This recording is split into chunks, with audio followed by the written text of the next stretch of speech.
as a key text. இரண்டு வசனங்களை இதற்கு ஆதாரமாக நாம் எடுத்திருக்கிறோம். First one is Galatians chapter 5 verse 16. முதலாவதாக கலாத்தியர் 5ஆம் அதிகாரம் 16வது வசனம். Walk by the Spirit and you will not gratify the desires of the flesh. ஆவிக்கேற்றபடி நடந்து கொள்ளுங்கள், அப்பொழுது மாம்ச இச்சையை நிறைவேற்றாதிருப்பீர்கள். There are two contradicting things. இங்க இரண்டு எதிர்மறையான காரியங்கள் இருக்கிறது. One is spirit, another one is the flesh. ஒன்று ஆவி, இன்னொன்னு மாம்சம். See, gratified desires, it's basically representing the flesh. இச்சை நிறைவேற்றப்படுகிறது என்பதை உணர்த்துவது நம்முடைய மாம்சத்தை குறிக்கிறது. So if you are filled by the Spirit, you have an option whether you want to walk by the Spirit or you want to walk by the desires of your flesh. ஆகவே நாம் பரிசுத்த ஆவியானால் நிரப்பப்பட்ட ஒரு வாழ்க்கையை வாழ்வதற்கு நமக்கு இரண்டு விதமான வாய்ப்புகள் இருக்கிறது. ஒன்று ஆவிக்கேற்றபடி நடப்பதா, இல்ல மாம்சத்துக்கேற்றபடி நடப்பதா. So before that you need to look at the terminology walk.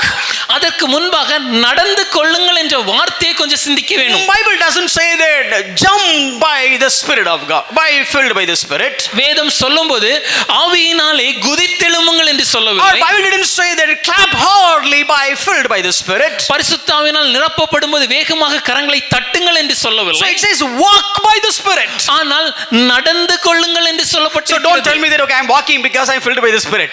ஆகவே ஐயா நான் நடக்கிறதே பரிசுத்த ஆவியால் நிரப்புறேன் அப்படி நீங்க சொல்லிராதீங்க.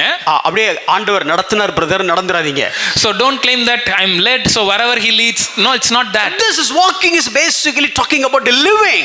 இந்த நடந்து கொள்ளுங்கள் என்ற வார்த்தை நம்முடைய வாழ்க்கை வாழ்வதை குறிக்கிறது. So it says walk by the Spirit. ஆவிக்கேற்றபடி நடந்து கொள்ளுங்கள். So the S is the capital letter, that is the Spirit of God. இந்த ஆவி என்னது? பரிசுத்த ஆவியானவரை குறிக்கிறது. See, if you have a rabbit here, இங்கே ஒரு முயல் இருந்துச்சுனா, if you put a carrot there, அந்த இடத்துல ஒரு கேரட் நீங்க தொங்க விட்டீங்கனா, this rabbit will walk by the carrot. இந்த முயலானது அந்த கேரட்னால இழுக்கப்பட்டு அதற்கு பின்னால போக ஆரம்பிக்கும். Wherever you take the carrot, the rabbit will follow.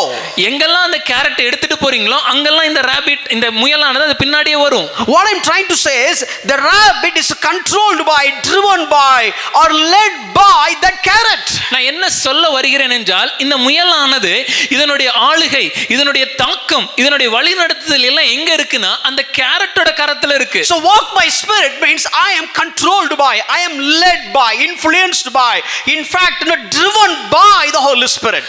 அப்படி என்றால் ஆவிக்கேற்றபடி நடந்து கொள்ளுங்கள் என்று சொல்லும்போது நான் பரிசுத்த ஆவியானவராலே தாக்கம் பண்ணப்பட்ட ஒரு வாழ்க்கை, ஆளுகை செய்யப்பட்ட ஒரு வாழ்க்கை, அவராலே நடத்தப்படுகிற ஒரு வாழ்க்கை, அவரோட எல்லா இடத்திலும் ஒரு அழுத்தம் பெற்ற ஒரு வாழ்க்கை. If you simply sit and study this one verse again and again you will understand so many things. இந்த ஒரு வசனத்தை மாத்திரம் நாம் எடுத்து திரும்ப உட்கார்ந்து தியானிப்போமே ஆயின் இங்க अनेक காரியங்களை கற்றுக்கொள்ள முடியும். See, very simple, it says a positive and a negative. இங்க ரொம்ப எளிதா சொல்லணும்னா ரெண்டு விஷயம். ஒன்னு ஒரு எதிர்மறையான காரியம், இன்னொரு நன்மையான காரியம். You know, whenever you buy a material, it will say that do's and don'ts. நம்ம எங்கெல்லாம் ஒரு பொருள் வாங்கணும் அப்ப நமக்கு சொல்லுவாங்கல இதெல்லாம் செய்யலாம் இதெல்லாம் செய்யக்கூடாது. So don'ts is something like a negative and do's is something like a progressive or positive. இங்க எதெல்லாம் செய்யக்கூடாதுன்னு சொல்றது ஒரு எதிர்மறை, இதெல்லாம் பண்ணாதீங்கன்னு சொல்றது மாதிரியும் இதெல்லாம் செய்யலாம் என்று சொல்வது ஒரு பாசிட்டிவா ஒரு நன்மையான காரியங்களாவும் இருக்கிறது. You cannot get a middle ground. இங்க ஒரு நடுநிலை வைத்து நம்ம வாழ முடியாது. You cannot do both do's and don'ts.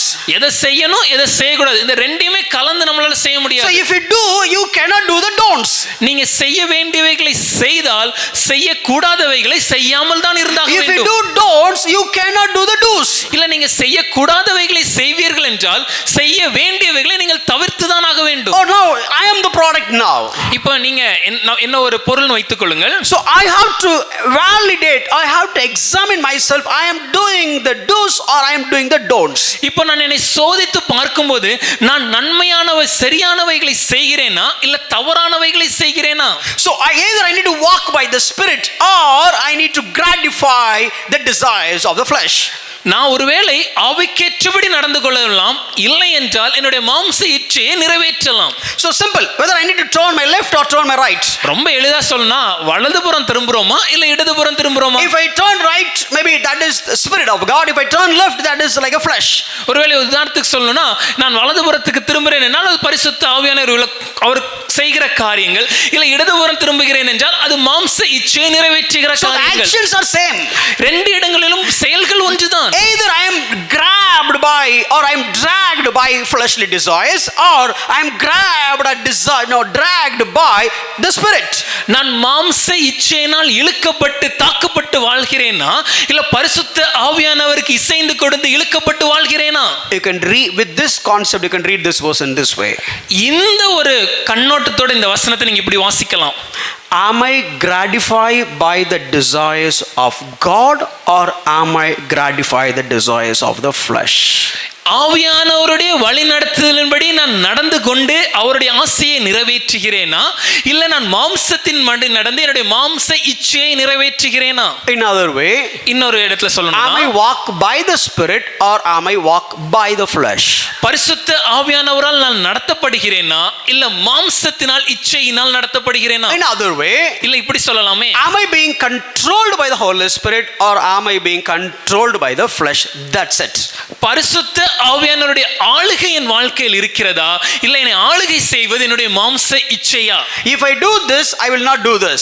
இத நான் செஞ்சேனா இத என்னால செய்ய முடியாது. If I don't do this, surely I will do that. இல்ல நான் இதை செய்வதை செய்யாம தவிர்த்தேனா நிச்சயமாகவே நான் மற்ற எதிர்மறையான காரியத்தை செய்தே ஆவேன். Spirit or flesh?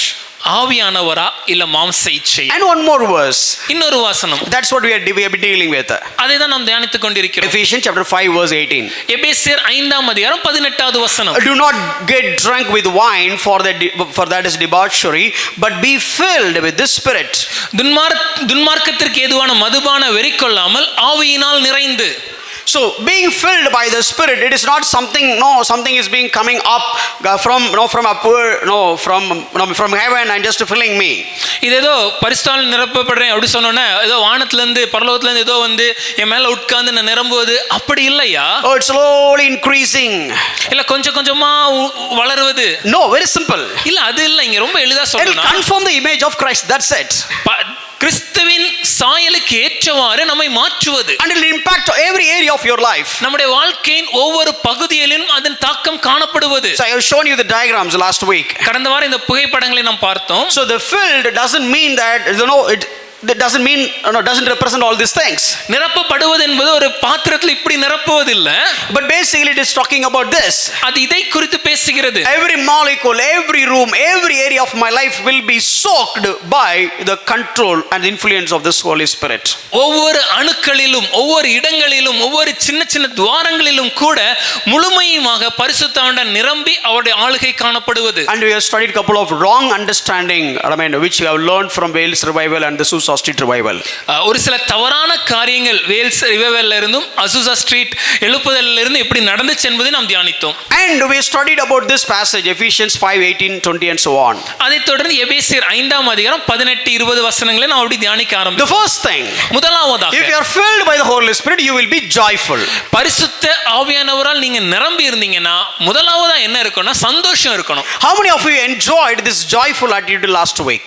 கடந்த ஒரு வாரம் இந்த சந்தோஷத்தை எத்தனை பேர் நீங்க அனுபவிச்சீங்க? Raise your hands up and high. If you have done it, raise it. அப்புறம் மற்றவங்க எல்லாம் ஸோ நீங்கள் ஆவியில் நிரம்பவே இல்லை இந்த ஒரு வாரத்தில். So you not led by the holy spirit at all. Have you ever uncontrollably thinking about what God has done and singing songs by yourself? கடந்த இந்த ஒரு வாரத்துல உங்களை அறியாமலே இல்ல உங்களுடைய மனதிலேயே தேவன் எனக்கு செய்தது என்ன, தேவன் என்னுடைய வாழ்க்கையில் பாராட்டின நன்மைகள் என்ன என்பதை நீங்கள் நினைத்து பார்த்து கர்த்தரை துதித்து ஆராதித்து பாடினீங்களா? அப்படி இல்லை அப்படின்னா நம்ம ஆவியில நிரம்பலன்னு அர்த்தம். If that has not happened, then which means we are not filled by the Spirit. See, the very wrong, why I am just telling this again and again. We have built a concept for hundreds of years as if we need to be filled by the Holy Spirit if you are in the church.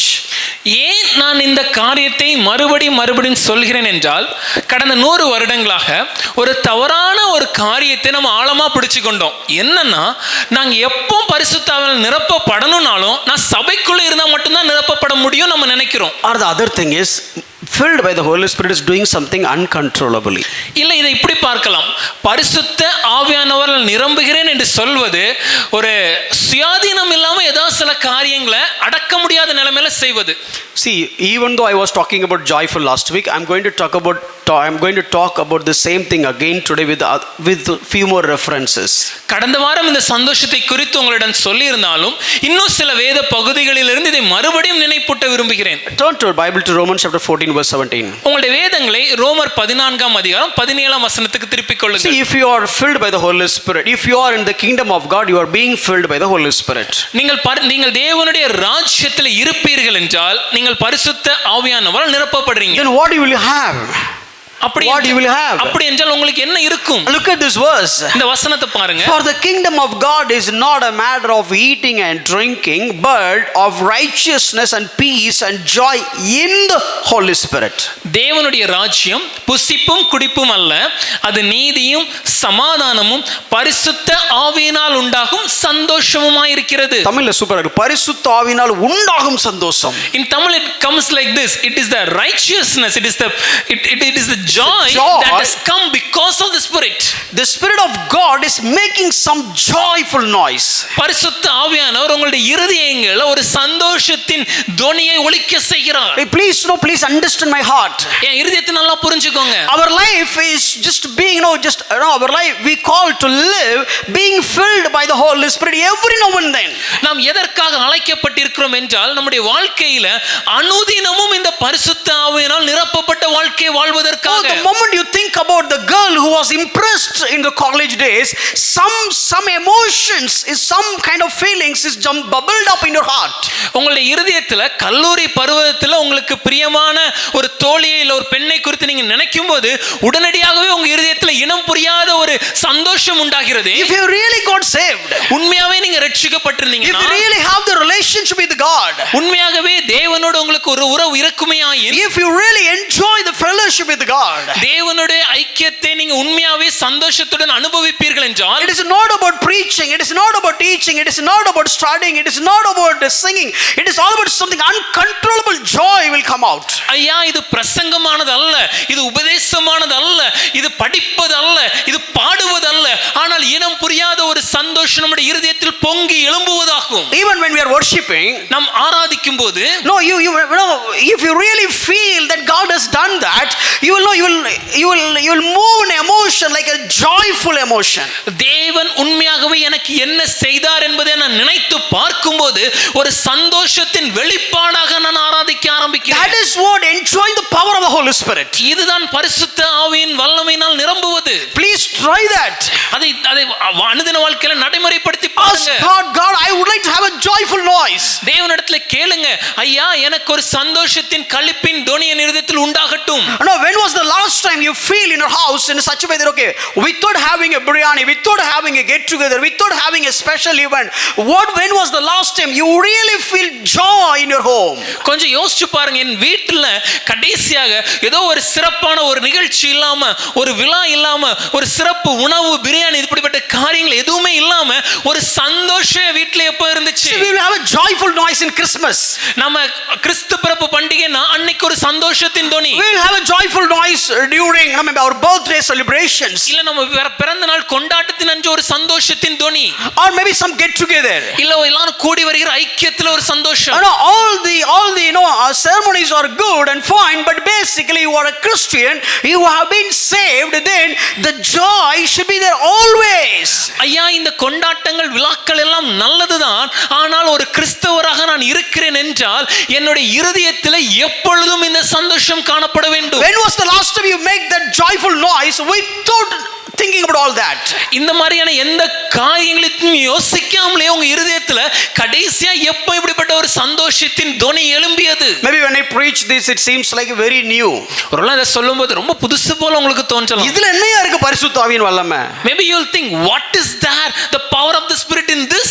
I'm going to show you a couple of things in a different perspective. ஒரு சில காரியங்களை வேறொரு கண்ணோட்டத்துல உங்களுக்கு காண்பிக்க விரும்புகிறேன். Talking about joy and thankfulness. சந்தோஷத்தையும் நன்றி சொல்லுதலையும். Let me put it in this way. Look at Romans 15:13. ரோமர் 15ஆம் அதிகாரம் 13வது வசனம். What does the Bible say? என்ன வேதம் சொல்கிறது? May the God of hope fill you with all joy and peace in believing, so that by the power of the Holy Spirit you may abound in hope. பரிசுத்த ஆவி ஆவியின் பலத்தினாலே உங்களுக்கு நம்பிக்கை பெருகும்படிக்கு நம்பிக்கையின் தேவன் விசுவாசத்தினால் உண்டாகும் எல்லாவித சந்தோஷத்தினாலும் சமாதானத்தினாலும் உங்களை நிரப்புவாராக. Do you have the joy? இந்த சந்தோஷம் இருக்கிறதா? No, I mean, churches has taken this very, an extreme, very extreme way with a wrong understanding. சபைகள் இன்று இந்த வசனத்தை ரொம்ப எக்ஸ்ட்ரீமா ஒரு தவறான புரிதலோட எடுத்துக்கொண்டாங்க. There are some churches, if you go there, ஒரு சில சபைக்கு நீங்க செஞ்சீங்கன்னா the pastor will put his hand on your shoulder. அந்த போதகர் உங்களுடைய தோள்கள் அவருடைய கரத்தை வைத்து Automatically this person will laugh.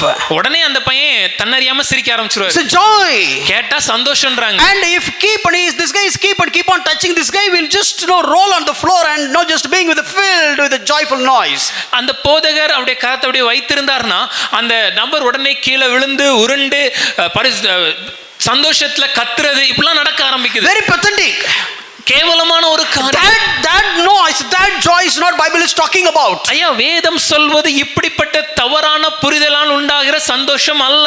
In spite of all your circumstances, எப்பேற்பட்ட சூழ்நிலைகளை நான் கடந்து சென்றாலும், not inside the building, ஒரு கட்டிடத்திற்கு உள்ளே அல்ல, at any point of time in your life, உங்க வாழ்க்கையில எந்த நேரத்திலும், even in the midst of trials, ஒரு கடினமான சூழ்நிலையின் மத்தியிலேயும், even in the midst of failures, ஒரு தோல்வியின் மத்தியிலேயும், above all, எல்லாவற்றின் oh மேலாக, Lord, you have saved me. கர்த்தாவே நீர் என்னை ரட்சித்தீரே. Lord, I belong to you. கர்த்தாவே நான் உம்முடையவன். Oh, I'm being filled by the Spirit of God. பரிசுத்த ஆவியினாலே நான் நிரம்பி இருக்கிறேன். With the power of this Holy Spirit, you will have joyful noise. இந்த பரிசுத்த ஆவியின் வல்லமையினாலே ஒரு சந்தோஷத்தின் தொனி, களிப்பின் தொனி உண்டாகுங்க. Have we experienced that? அது நம்ம வாழ்க்கையில இருக்குதா? No, let's take it very practical. ரொம்ப அனுதின வாழ்க்கையில யோசிச்சு பாருங்களேன். Samaria was the very bad city. Samariya என்பது ஒரு தவறான வாழ்க்கை முறை கொண்ட ஒரு பட்டணம். So Jewish people will not go to Samaria. அந்த யூத ஜனங்கள் சமாரியா பட்டணத்துக்குள்ள போக மாட்டாங்க. Now gospel has come to Samaria. ஆனா இப்பொழுது சுவிசேஷமானது சமாரியா பட்டணத்துக்குள்ளே பிரவேசிக்கிறது. Read Acts 8:8. அப்போஸ்தலர் 8ஆம் அதிகாரம் 8வது வசனம். The gospel has come. சுவிசேஷம் வந்து விட்டது. Bible says so there was much joy in the city. வேதம் சொல்லும்போது அந்த பட்டணத்திலே மிகுந்த சந்தோஷம் உண்டாயிற்று. The culture has not been changed. அங்க கலாச்சாரம் மாறல. Oh, still magicians are there. இன்னும் magicians அங்க மாயவித்தைக்காரர் இருக்காங்க. and still all the chaotic situations there. அங்க நடக்கும் தவறான காரியங்கள் எல்லாம் இன்னும் இருக்கிறது. But when gospel comes, ஆனால் சுவிசேஷம் வந்தபோது joy has come. சந்தோஷம் உண்டாயிற்று. Look at Acts 8:39. அப்போஸ்தலர் 8ஆம் அதிகாரம் 39வது வசனம். The eunuch came from Ethiopia. அந்த எத்தியோப்பியாவில் இருந்து அந்த யூனுக் அவர்கள் வருகிறார்கள். Oh, he doesn't know much about God. அந்த மந்திரிக்கு தேவனை குறித்து அதிக காரியங்கள் தெரியாது. So while he was on his way, he was just thinking about the scripture and not able to understand all that. அந்த கந்தகையில இருந்து வந்த மந்திரி அவர் சுவிசேஷத்தை குறித்து இந்த வசனத்தை குறித்து அவர் யோசிச்சு வேதத்தை புரட்டி கொண்டிருக்கிறார். And Philip went and talked about Jesus Christ. அங்க பிலிப்பு வருகிறார், இயேசுவை குறித்து விவரிக்கிறார். Oh, understood the good news.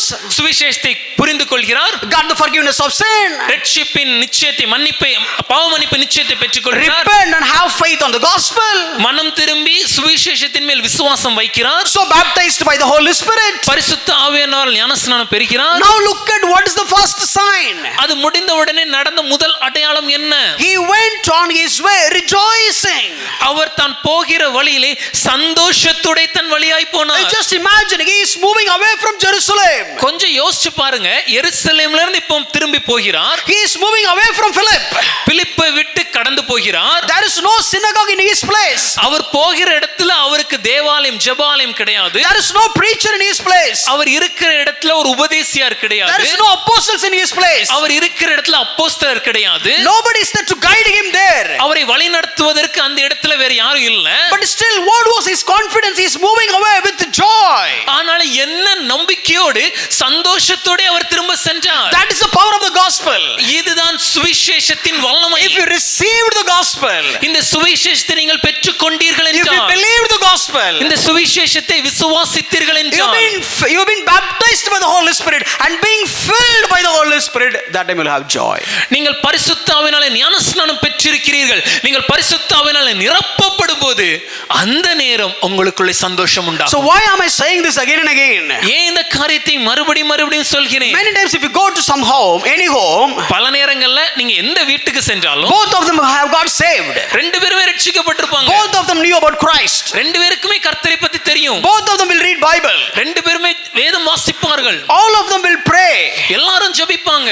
Sometimes even all of them will be filled with the Holy Spirit and speaking in tongues and so on. சில நேரங்களில் எல்லாருமே பரிசுத்த ஆவியால் நிரம்பி நவமான பாஷைகளை பேசவும் செய்வார்கள். But still you don't feel joy.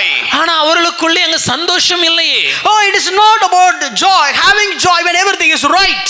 எல்லாம் சரியாக இருக்கும்போது இருக்கிற சந்தோஷம் மட்டும் இல்லையா. Even there are so many problems. அநேக பிரச்சனைகள் இருந்தாலும், even you have a lot of trials, அநேக உபத்திரவம் இருந்தாலும், but still you will rejoice because you have the hope by the power of the Holy Spirit. அவைகளின் மத்தியிலேயும் சந்தோஷமா இருப்பீங்க. ஏனென்றால் உங்களுக்குள்ள ஒரு நம்பிக்கை இருக்கும். அந்த நம்பிக்கையின் காரணராக அந்த ஆவியானவர் இருக்கிறார். Do you have that joy? அந்த சந்தோஷம் இருக்கிறதா? Did your children experience that joy? உங்க பிள்ளைங்க இந்த சந்தோஷத்தை அனுபவிக்கிறாங்களா? எப்ப பார்த்தாலும் எங்க அப்பா மூஞ்ச உம்முன்னு வச்சிட்டே இருக்காரு அப்படினா no, you don't feel joy. Whenever our kids look at us and will they say, my father is always having a long face. ஐயா அது சந்தோஷம் இல்லையே. Whenever I go to my mom, she is always shouting. There is no joy. நான் எப்பொழுதெல்லாம் என்னுடைய அம்மாவோட செல்றனோ எங்க அம்மா என் மேல கத்திக்கொண்டே இருக்காங்களே, சந்தோஷம் இல்லையே. If you are being filled by the Holy Spirit, even though your wife is shouting at you, you will be filled by the Holy Spirit and you will have joy. நீங்கள் பரிசுத்த ஆவியால் நிரப்பப்பட்டிருப்பீங்கன்னா உங்களுடைய மனைவி உங்களிடத்துல சண்டை போட்டு கத்தும்போது கூட உங்க இருதயத்துல ஒரு சந்தோஷம் காணப்படணுமே. You know why am I saying this again and again? ஏன் இந்த காரியத்தை மறுபடியும் சொல்கிறேன்? If you have really saved, people will see the joy in you. நீங்க உண்மையாவே ரட்சிக்கப்பட்டிருந்தீங்கன்னா ஜனங்கள் உங்களை பார்க்கும்போது ஒரு சந்தோஷத்தை உங்களிடத்துல பார்க்கணுங்க. If you go back and read 1 John chapter 1 and first few verses. ஒரு நீங்க வீட்டுக்கு சென்று 1 யோவான் 1வது அதிகாரம் முதல் சில வசனங்களை வாசித்து பார்த்தீங்கன்னா, see 1 John is talking about so many attributes to find out a person has got saved or not. 1 யோவான் நிருபத்தை நாம் பார்க்கும்போது ஒரு மனிதன் ரட்சிக்கப்பட்டிருக்கிறானா இல்லையா என்பதை சோதித்து பார்ப்பதற்கு அநேக காரியங்களை அவர் விவரிக்கிறார். Approximately 20 plus attributes John was writing to gauge if somebody has got saved or not. குறைந்தபட்சம் கிட்டத்தட்ட 20க்கும் மேலான காரியங்களை சோதித்து பார்ப்பதற்கு ஏற்ற தகுதிகளை இவைகளை வைத்து ஒரு மனிதன் ரட்சிக்கப்பட்டனா இல்லையா என்று சோதித்து பார்க்க அவர் எழுதியிருக்கிறார். Go back and read. கொஞ்சமே படிச்சு பாருங்க. And find out. அதை தேடி கண்டுபிடிங்க. If you don't have time to read the entire epistle, just read first 4 verses. ஒருவேளை இந்த முழு நிருபத்தை வாசிக்க உங்களுக்கு நேரம் இல்லைன்னு சொன்னீங்கன்னா முதல் 4 வசனத்தையாவது வாசித்து பாருங்க. The first 2 verses talking about the reality of the gospel. முதல் 2 வசனங்கள் இந்த சுவிசேஷத்தின் நிதர்சனத்தை குறித்து உணர்த்துகிறது. See, Christian belief is not a religious belief. ஐயா ஒரு கிறிஸ்தவ விசுவாசம் என்பது ஒரு மத நம்பிக்கை அல்ல. You need to take it in reality. அது என் அனுதின வாழ்க்கை முறையாக மாற வேண்டும். You need to enjoy that reality on a daily basis. இந்த உண்மையை என்னுடைய அனுதின வாழ்க்கையில நான் அனுபவிக்க ஆரம்பிக்க வேண்டும். When was the last time you couldn't sleep because you have the spiritual warfare? கடைசியா ஒரு ஆவிக்குரிய யுத்தம் உங்களுக்குள்ள காணப்பட்டதனால என்னால தூங்க முடியல நீங்க எப்போ சொன்னீங்க? When was the last time you feel disturbed by the enemy and not being slept? ஏதோ ஒரு நமக்கு பின் எதிர்வரும் சத்ருவினால் உண்டாகும் காரியங்கள்னால ஒரு தாக்கம் ஏற்பட்டதனால உறங்க முடியாம நீங்க எப்போ இருந்தீங்க? When was the last time you about to share the gospel to somebody and literally facing problems in your life? நீங்கள் கடைசியாக எப்பொழுது ஒருவருடைய சுவிசேஷத்தை சொல்ல முயற்சிக்கும் போது அதனால் உண்டான விளைவுகளை காரியங்களை நீங்க எதிர்கொண்டீங்க? When was the last time you feel something like a dark situation and end of that you can see the light and understand that God will work together, everything is for my good? Have you experienced that? நீங்கள் ஏதாவது உங்க காரியத்தை வாழ்க்கையில செய்ய முயற்சிக்கும் போது சுற்றிலும் இருளாக காணப்படும் போது அந்த இருளின் மத்தியிலே அந்த ஓரத்தில் ஒரு சின்ன ஒளியாக தேவன் உங்களுக்கு காண்பிக்கிறார் என்பதை உணர்ந்து என் தேவன் எல்லாவற்றையும் எனக்கு நன்மையாகவே செய்து முடிப்பார் என்ற உத்தரவாதத்தை பெற்றுக்கொண்டு வாழ்க்கையை சந்தோஷத்தோடு அனுபவித்தீங்க? When was the last time you walked through the valley of death and you feel like the rod and the staff of the shepherd? கடைசியாக எப்பொழுது உங்க வாழ்க்கையில நான் மரண பள்ளத்தாக்கில் நடந்தாலும் என்று சொல்கிற பிரச்சனைக்குரிய போராட்டத்தின் மத்தியிலும் கோலும் தடியும் உங்களை தேற்றினதை நீங்க அனுபவித்தீங்க? if you don't experience all these things, let me tell you, sorry to say that your Christian belief system is like a religious one, not in reality. ஐயா, இப்படிப்பட்ட எந்த விதமான அனுபவங்களும் உங்களுடைய வாழ்க்கையில காணப்படவில்லை என்றால் சொல்வதற்கு என்ன மன்னிச்சுக் கொள்ளுங்க. ஆனா உண்மை என்னன்னா, உங்க வாழ்க்கையில நீங்க நினைச்சிட்டு கொண்டிருக்கிற இந்த ரட்சிப்பின் அனுபவம் ஒரு உண்மையான ஒரு அனுபவமா இல்லை. When was the last time you have the spiritual battle in your life? கடைசியாக இந்த ஆவிக்குரிய போராட்டம் உங்க வாழ்க்கையில் எப்பொழுது காணப்பட்டது? When was the last time you get up in the middle of the night and you couldn't sleep and you pray, Lord, I could feel some darkness all around me, Lord, help me and fight it?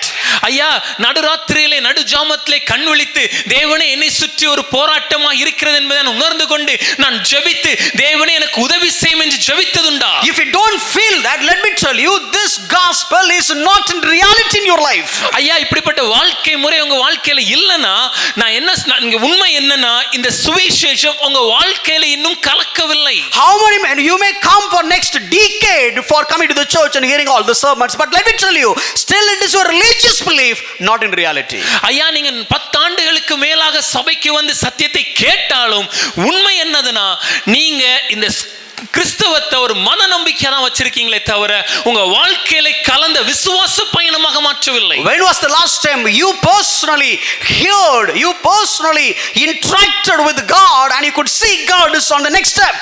ஐயா, கடைசியாக எப்பொழுது உங்க வாழ்க்கையில தேவனோட ஒரு ஜெபத்தினால தேவனோட ஒரு உறவினால உண்டாகும் அந்த கம்யூனிகேஷனால அடுத்த அடி எடுத்து வைக்கும்போது இது தேவன் என்னை நடத்துகிறார் என்ற நிச்சயத்தோடு நீங்க காணப்பட்டீங்க? When was the last time in reality you were alone, but spiritually you feel like a giant is standing next to you?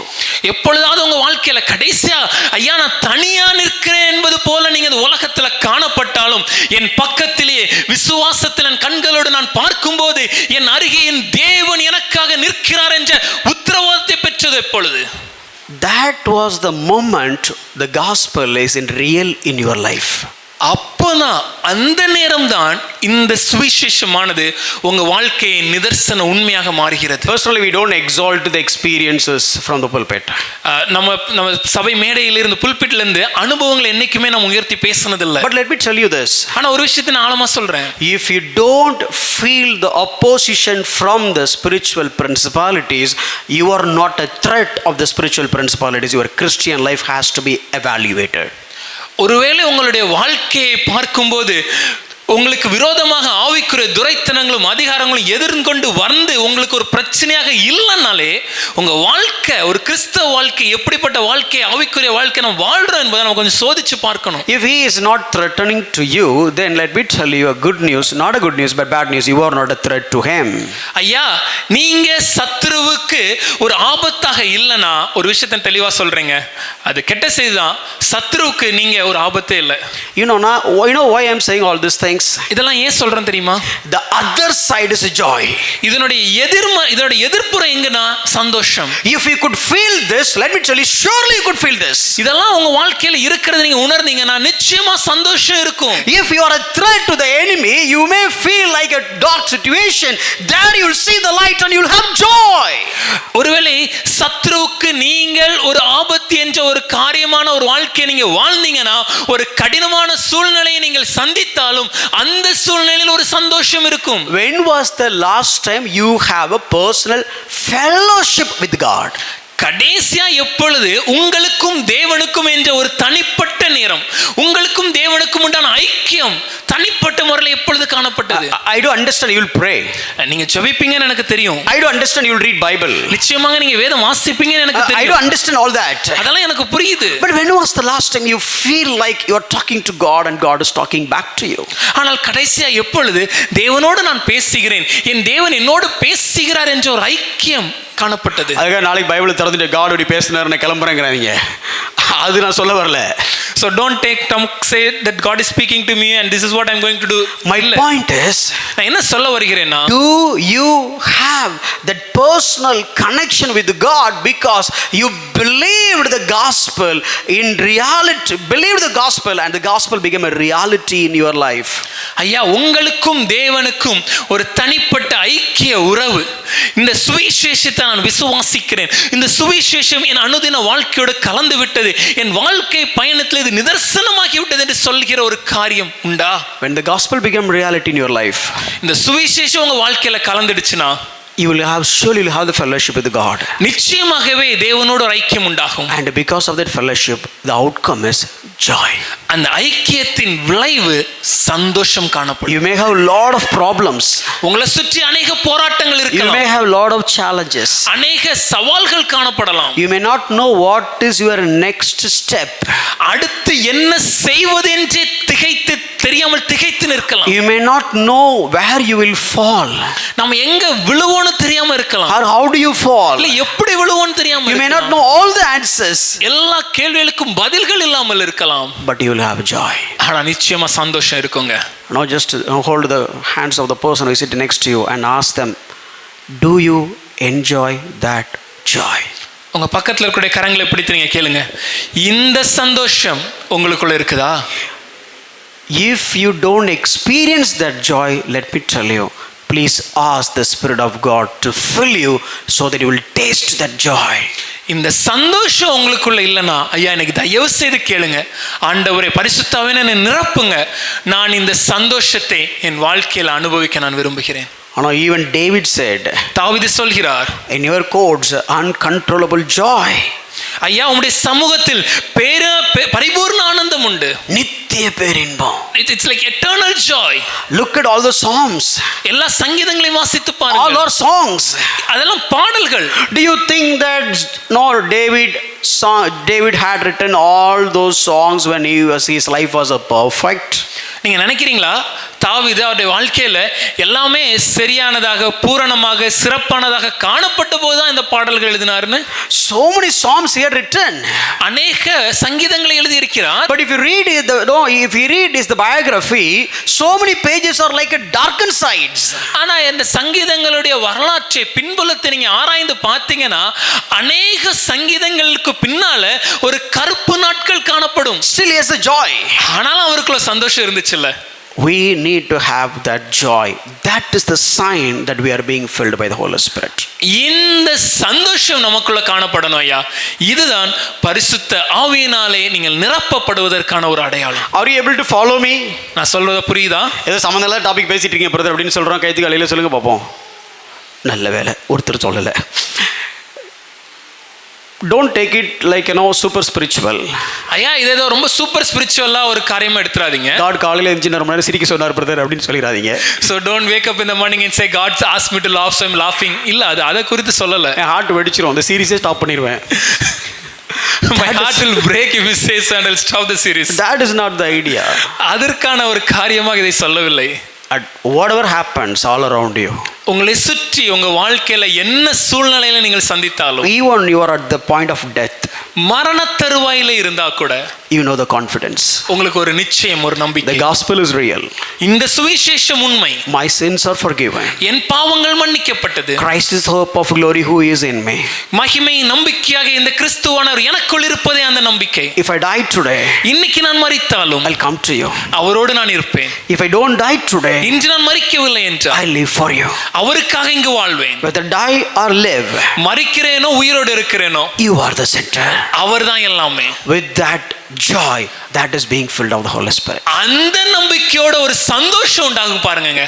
அதுதான் பரிசுத்த ஆவியினாலே நிரம்புகிற வாழ்க்கை. இதுக்கு சாகுற மாதிரி ஒரு தருணம் வரணுங்கிற அவசியம் இல்லை. To enjoy this you need not to have a life or death situation. நான் அந்த ஜாய் என்ஜாய் பண்ணுவேன். அப்படி சாகுற மாதிரி ஒரு தருணம் வந்தா என்ஜாய் பண்றேன் பிரதர் அப்படி சொல்லாரு. அப்படி சொல்ல வரல.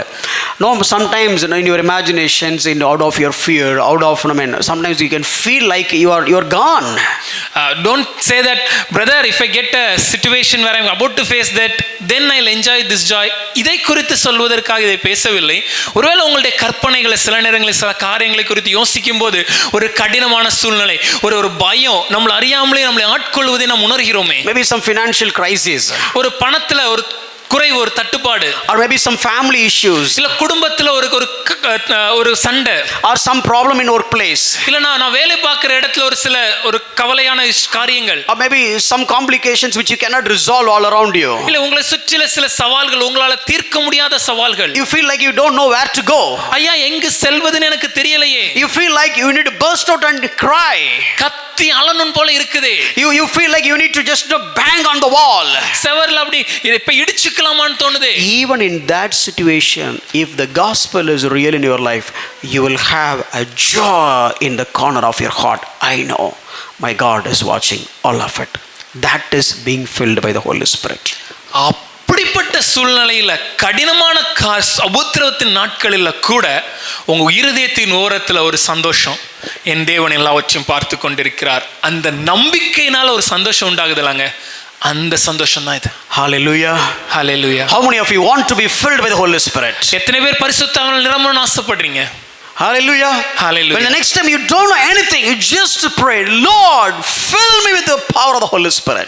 அடுத்து என்ன செய்வது என்று தெரியாமல் திகைத்து நிற்கும் சூழ்நிலையில் ஜெபித்து பாருங்க, பரிசுத்த ஆவியானவரே என்னை நிரப்புங்கப்பா. And the next one is thankful. அதுக்கு அடுத்த காரியத்தை நாம் எதை குறித்து I தியானித்தோம்? know I have spoken about this last week, ஸ்தோத்திரிப்பதை குறித்து நாம் கடந்த வாரம் தியானித்தோம். but still I would like to add. ஆனா ஒரு சில காரியங்களை இன்னும் சொல்ல விரும்புறேன். I'm learning. நானும் I கற்றுக்கொள்கிறேன். couldn't contain it. என்னால அதை தாங்க முடியல. I'm experiencing it. நான் அதை வாழ்க்கையில அனுபவிக்கிறேன். உடனே பாஸ்டர் சிரிச்சிட்டே சுத்திட்டு இருக்காரு அப்படின்றாதீங்க. Not like that. So don't go and say pastor is laughing and roaming. அது அப்படி இல்லங்க. But I want you to understand this and experience this. ஆனா இந்த காரியங்களை நீங்கள் புரிந்து கொண்டு உங்க வாழ்க்கையில அனுதின வாழ்க்கையில கடைபிடிக்கணும்னு ஆசைப்படுறேன். So filled with the Holy Spirit, what is the outcome of the Holy Spirit? பரிசுத்த ஆவியினால் நிரம்பினா அதனுடைய விளைவு என்ன? Oh, you will sing songs and hymns and all these things, but next one is you will give thanks to God. நாம் ஞான பாட்டுகளினாலும் கீர்த்தனைகளினாலும் ஸ்தோத்திரம் அவரை சந்தோஷமா பாடுவது இதெல்லாம் இருக்கிறது. அதற்கு அடுத்து நாம் ஸ்தோத்திரம் செலுத்துகிறது. Raise your hand if you say praise God for curd rice or whatever it is. Last week really I could find the difference in me. I have said so many times praise God and give thanks to God. கடந்த ஒரு வாரத்துல என்ன சூழ்நிலையா இருந்தாலும் சரி, எல்லா நேரங்களிலும் அது ஒருவேளை தயிர் சாதமா இருந்தாலும் சரி, இல்ல எதுவா இருந்தாலும் சரிங்க, உங்க வாழ்க்கையில நீங்க மனசுல இருந்து கர்த்தாவே உமக்கு நன்றின்னு சொன்னீங்கன்னா கரங்களை raise your hands up and high. கரங்களை உயர்த்தி கர்த்தருக்கு நன்றி சொல்லலாம். And rest of you I really encourage you.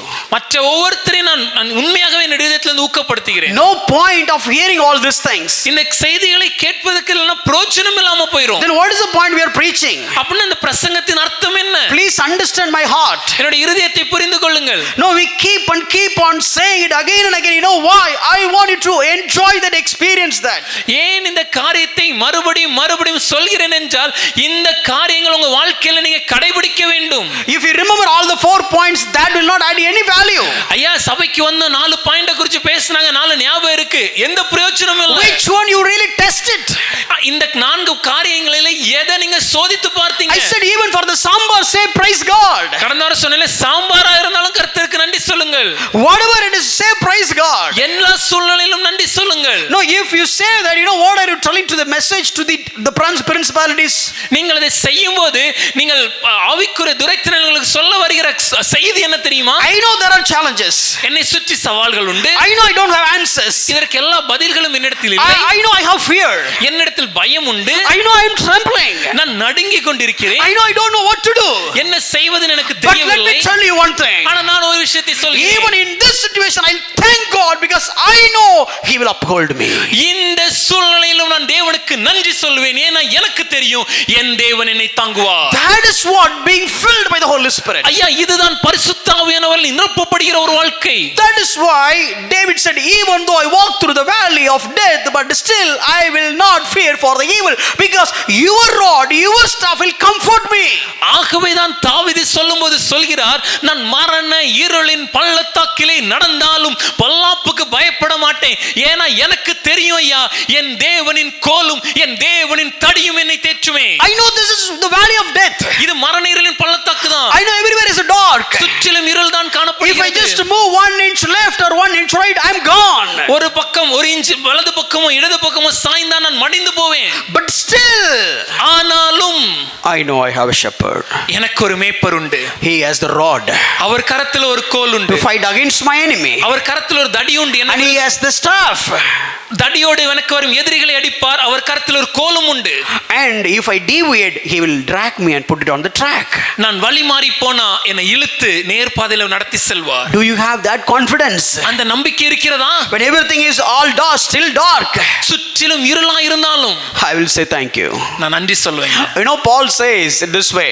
Pavul இப்படி சொல்கிறார். I can do all things in and through Jesus Christ who is strengthening me. என்னை பலப்படுத்துகிற கிறிஸ்துவினாலே எல்லாவற்றையும் செய்ய எனக்கு பலன் உண்டு. எங்க பால் கொஞ்சம் வெளியில போ பார்க்கலாம். Maybe if you ask Paul, can you come out of the prison? Paul, he was in prison. Pavul சிறைச்சாலையில் இருக்கிறாரே. He was in the prison. சிறைச்சாலையில் இருந்து And in the middle of the four walls. ஒரு 4 சுவற்றுக்குள்ளாக இருக்கும்போது And lot of soldiers were standing for security.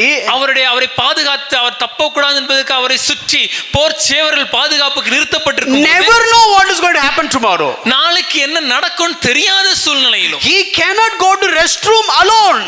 அவர் தனியா ஒருவேளை ஓய்வறைக்கு செல்லனா கூட அவரால் செல்ல முடியாது. He cannot do that. அது கூட அவரால் முடியாதுங்க. He is in chains.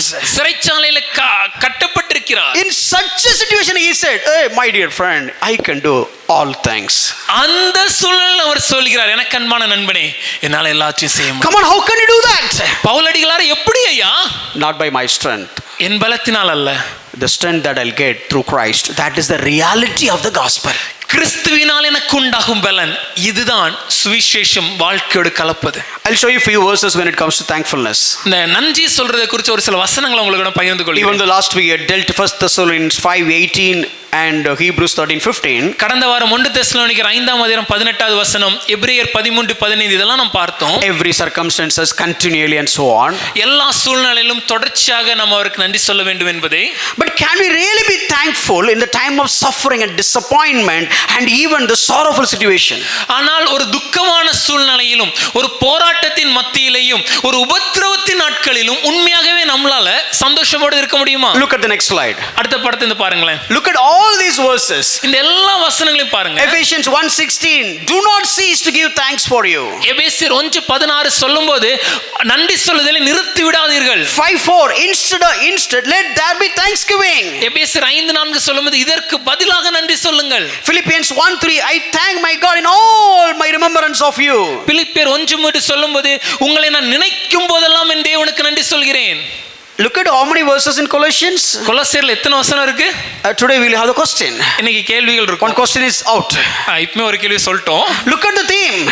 அதோட நோக்கத்தை பாருங்க. Colossians 1:3, கொலோசியர் 1:3, always thank God. எல்லா நேரத்திலும் நன்றி சொல்வது. Colossians 1:12, 1:12, giving thanks to the Father. பிதாவாகிய தேவனுக்கு நன்றி சொல்வது. Colossians 2:7, கொலோசியர் 2:7, abounding in thanksgiving. நன்றி அறிதல் நிரம்பி காணப்படுவது. Colossians 3:17, கொலோசியர் 3:17, do everything giving thanks to God. எல்லாவற்றையும் செய்யும் போதும் தேவனுக்கு நன்றி சொல்வது. Colossians 4:2, 4:2, being watchful in it with thanksgiving. நாம் நன்றி சொல்லும்போது விழிப்போடு இருக்க வேண்டும். Look at the next bulletin. அதுக்கு அடுத்த வசனத்தை பாருங்க. When all these things, when Paul was writing all these things, you need to remember that Paul was a prisoner.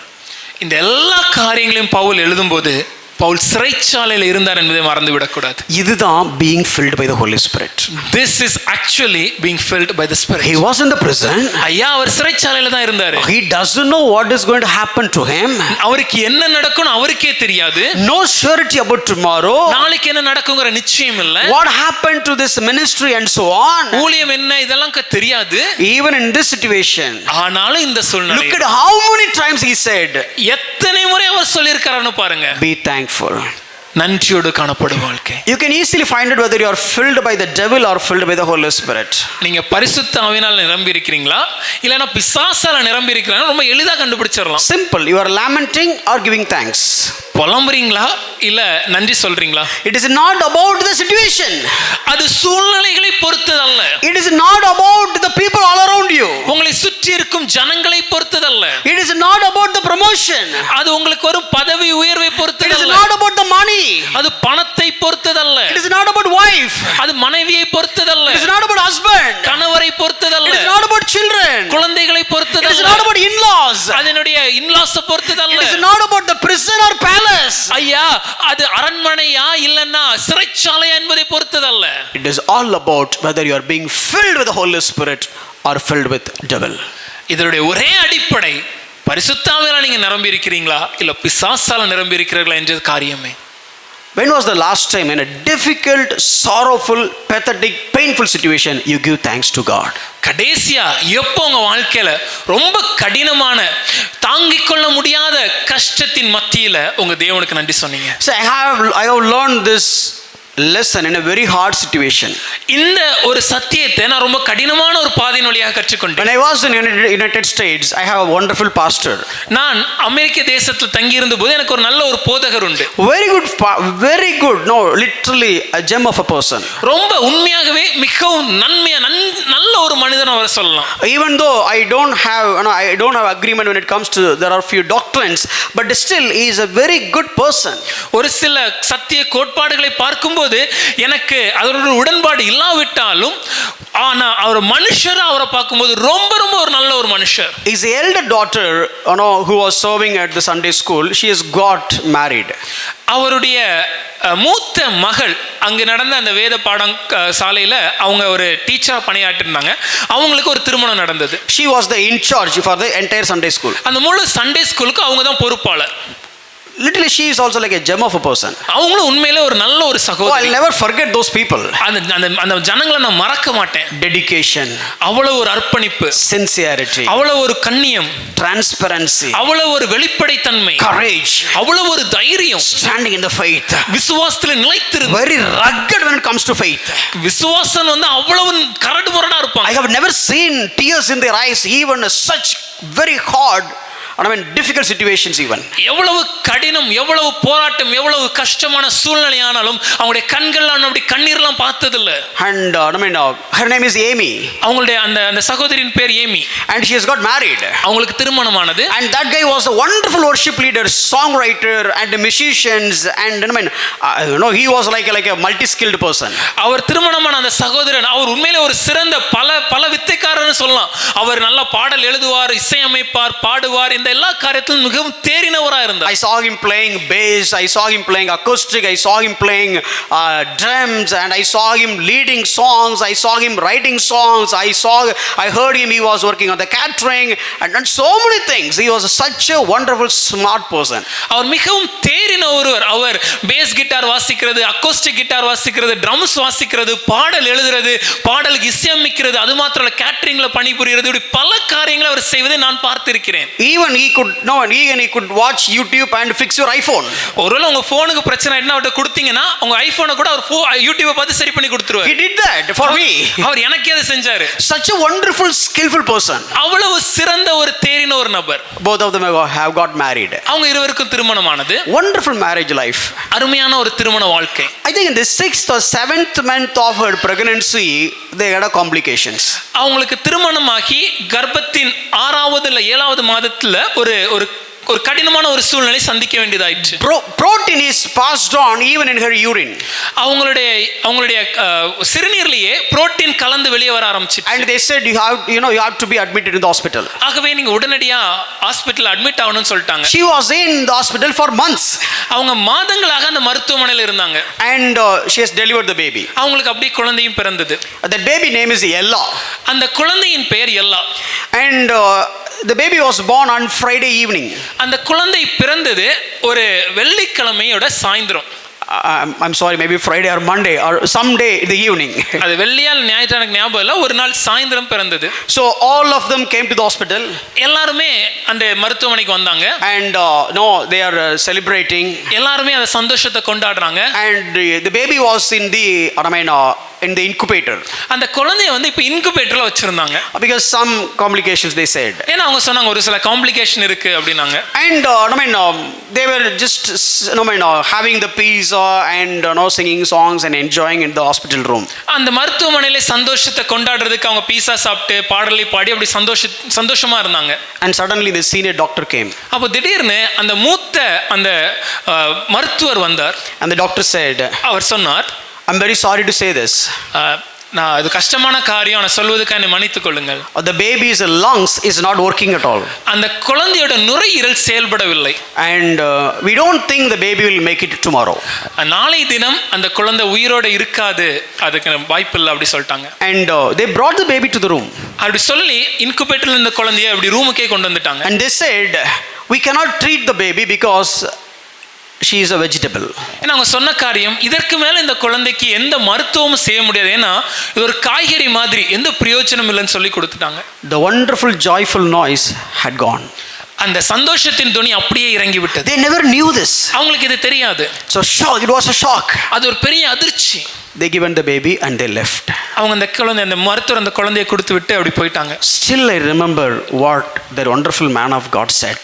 ஆனாலும் அந்த நல்ல தேவனுடைய ஊழியர் என்ன சொன்னார் என்பது எனக்கு இன்னும் ஞாபகம் இருக்கு. And Amy hold the baby. அந்த ஏமிங்கிற சகோதரி அந்த குழந்தையை கையில வைத்திருந்தாங்க. We know in US culture they'll given the name before the baby is born. உங்களுக்கு தெரியும், அமெரிக்க தேசத்தின் கலாச்சாரத்தின்படி குழந்தை பிறப்பதற்கு முன்பாக பேரை அவங்க கொடுத்துருவாங்க. And she was holding the baby. அவங்க அந்த குழந்தையை கையில வச்சிருக்காங்க. And she was crying. அவங்க அப்படியே அழ ஆரம்பிக்கிறாங்க. And everybody didn't know what to do. சுற்றி இருக்கிற எல்லாருக்கும் என்ன செய்வதுன்னு தெரியவில்லை. The father is a senior pastor in the church. அந்த போதகர், அந்த சபையோட மூத்த போதகர் அவர்தான். Mother who is working as an assistant in the church. அவங்களுடைய அம்மா அந்த சபையில ஒரு வாலண்டியரா செயல்பட்டுக்கிற அசிஸ்டன்டாக. Husband is working as a songwriter and worship leader in the church and a musician in the church. அவருடைய கணவர் அந்த சபையில ஒரு பாடல் ஆசிரியராக, பாடல் இசையமைப்பராக, ஆராதனை நடத்துவராக ஊழியம் பண்ணி கொண்டிருக்கிறாங்க. And her in-laws are pastors. அவங்களுடைய இன்லாஸ், அவங்களுடைய மாமா அத்தை அவங்களும் போதகர்கள் தான். And her grandparents are ministers of God. அவங்களுடைய தாத்தா பாட்டியும் அவங்க தேவனுடைய ஊழியக்காரங்க. And the pastor's parents. அந்த போதகரின் தகப்பனார். And her sister, she is also working in the youth group. அவங்களுடைய சகோதரி, அந்த ஏமி அவருடைய சகோதரியும் அதே இடத்துல ஒரு அவங்க யூத் குரூப்பை வழி நடத்தி கொண்டிருந்தாங்க. Amy's sister, her name is Amber. She was working, she was part of the Omega youth group. அந்த ஏமி அவளுடைய சகோதரியாக அந்த ஆம்பர் அவர்களும் அந்த ஒமேகா யூத் குரூப், அந்த வாலிப ஐக்கியத்தை நடத்தி கொண்டிருந்தாங்க. First born, அந்த குடும்பத்துடைய முதல் வாரிசு. Mees Countryside Hospital is one of the biggest hospital in the city Tampa. தாம்பா என்ற அமெரிக்க தேசத்தில் இருக்கிற பட்டணத்தில் மிக சிறந்த ஒரு மருத்துவமனையாக காணப்பட்ட லீஸ் மருத்துவமனையில் இது நடந்தது. Now they given the baby. இப்போ அந்த குழந்தையை அவங்க கையில கொடுத்துட்டாங்க. முடிஞ்சிடுச்சுன்னு. She was holding the baby. குழந்தை அப்படி கரத்துல வைத்திருந்தாங்க. And she was looking at his father.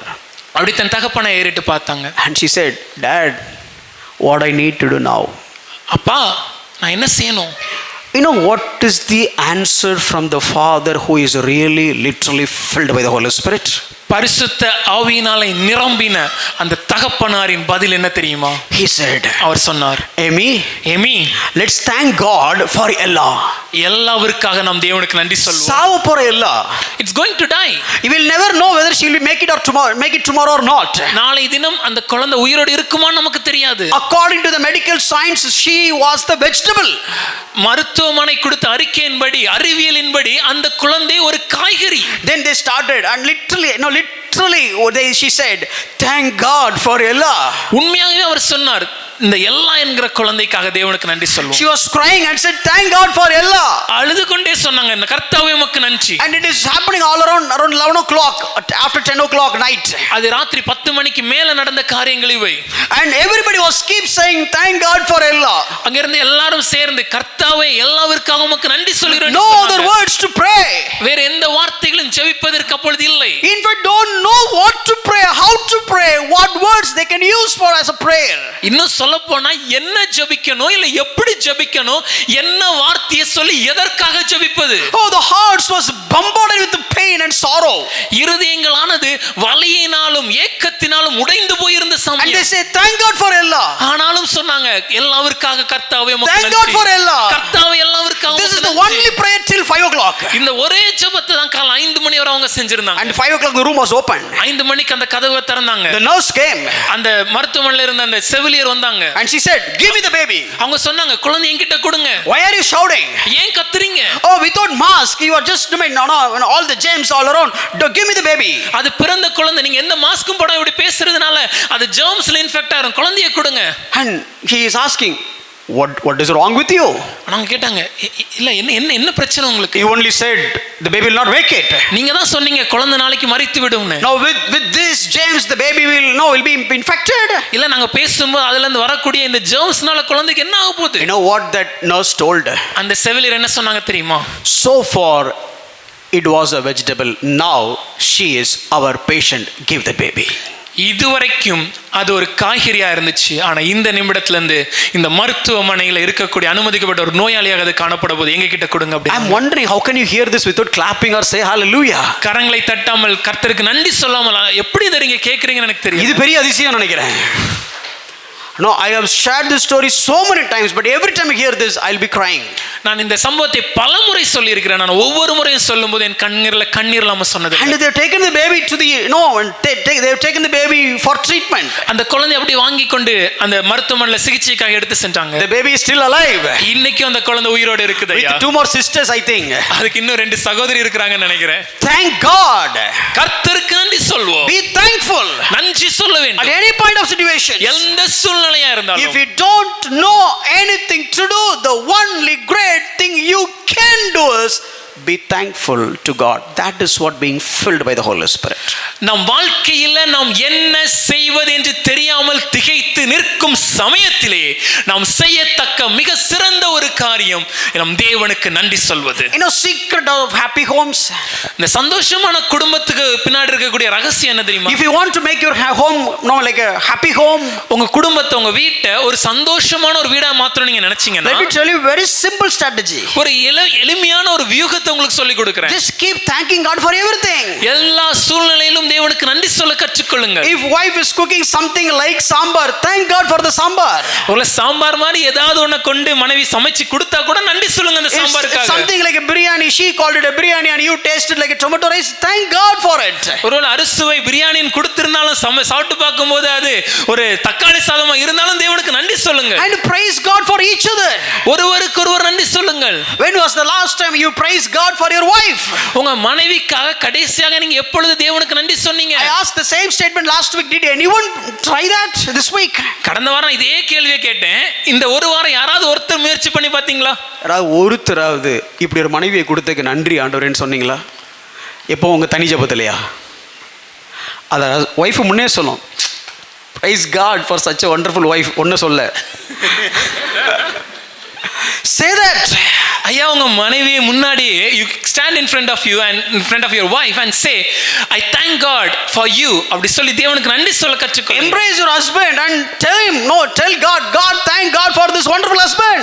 உங்கள் கணவரை அரவணைத்து தேவனே இந்த கணவர் எனக்கு கொடுத்ததற்காக உமக்கு நன்றி என்று சொல்லுங்க. All men noted, I said embrace. எல்லா கணவங்களும் நோட் பண்ணிக்கோங்க, அரவணைத்துங்கற வார்த்தை யூஸ் பண்ணோம். So use it. பயன்படுத்திக் கொள்ளுங்க. See, this is the secret of happy homes. இதுதான் சந்தோஷமான குடும்பத்தின் ரகசியம். When was the last time you take your kid and embrace her and say that thank God for you my dear? கடைசியா எப்பொழுது உங்க குழந்தையை எடுத்து அரவணைத்து உனக்காக நான் தேவனுக்கு நன்றி சொல்றேன்னு சொன்னீங்க? This is the secret of happy homes. இதுதான் ஒரு சந்தோஷமான குடும்பத்தினுடைய ரகசியம். You are not exalting her, but because of her you are exalting God. நீங்கள் உங்க மனைவியை உயர்த்தவில்லை, ஆனால் மனைவியின் மூலமாக தேவனை உயர்த்துகிறீர்கள். It seems like you feel like a God has given the favor and the favor is your wife. தேவன் உங்களுக்கு தயவு பாராட்டினார், அந்த தயவின் வெளிப்பாடு உங்க மனைவியை நீங்க ஒத்துக்கிறீங்க.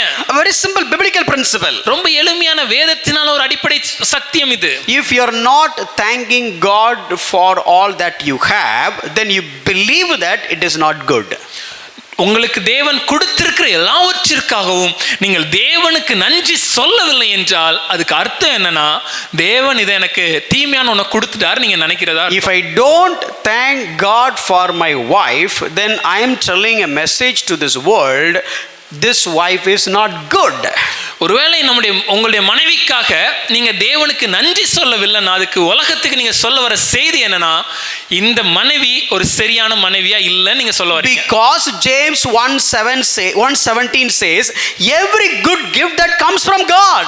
ஏனென்றால் யாக்கோபு 1:17 சொல்லும்போது நன்மையான எல்லா ஈவும் பரத்திலிருந்து தேவனிடத்திலிருந்து வருகிறது. If your wife is the gift of God and it is good, you will praise God. உங்கள் மனைவி தேவனிடத்திலிருந்து உங்களுக்கு கொடுக்கப்பட்டவர்களாக இருப்பார்கள் என்றால் அது நன்மையா இருக்குமேயாய் நீங்கள் தேவனுக்கு நன்றி சொல்வீர்களே.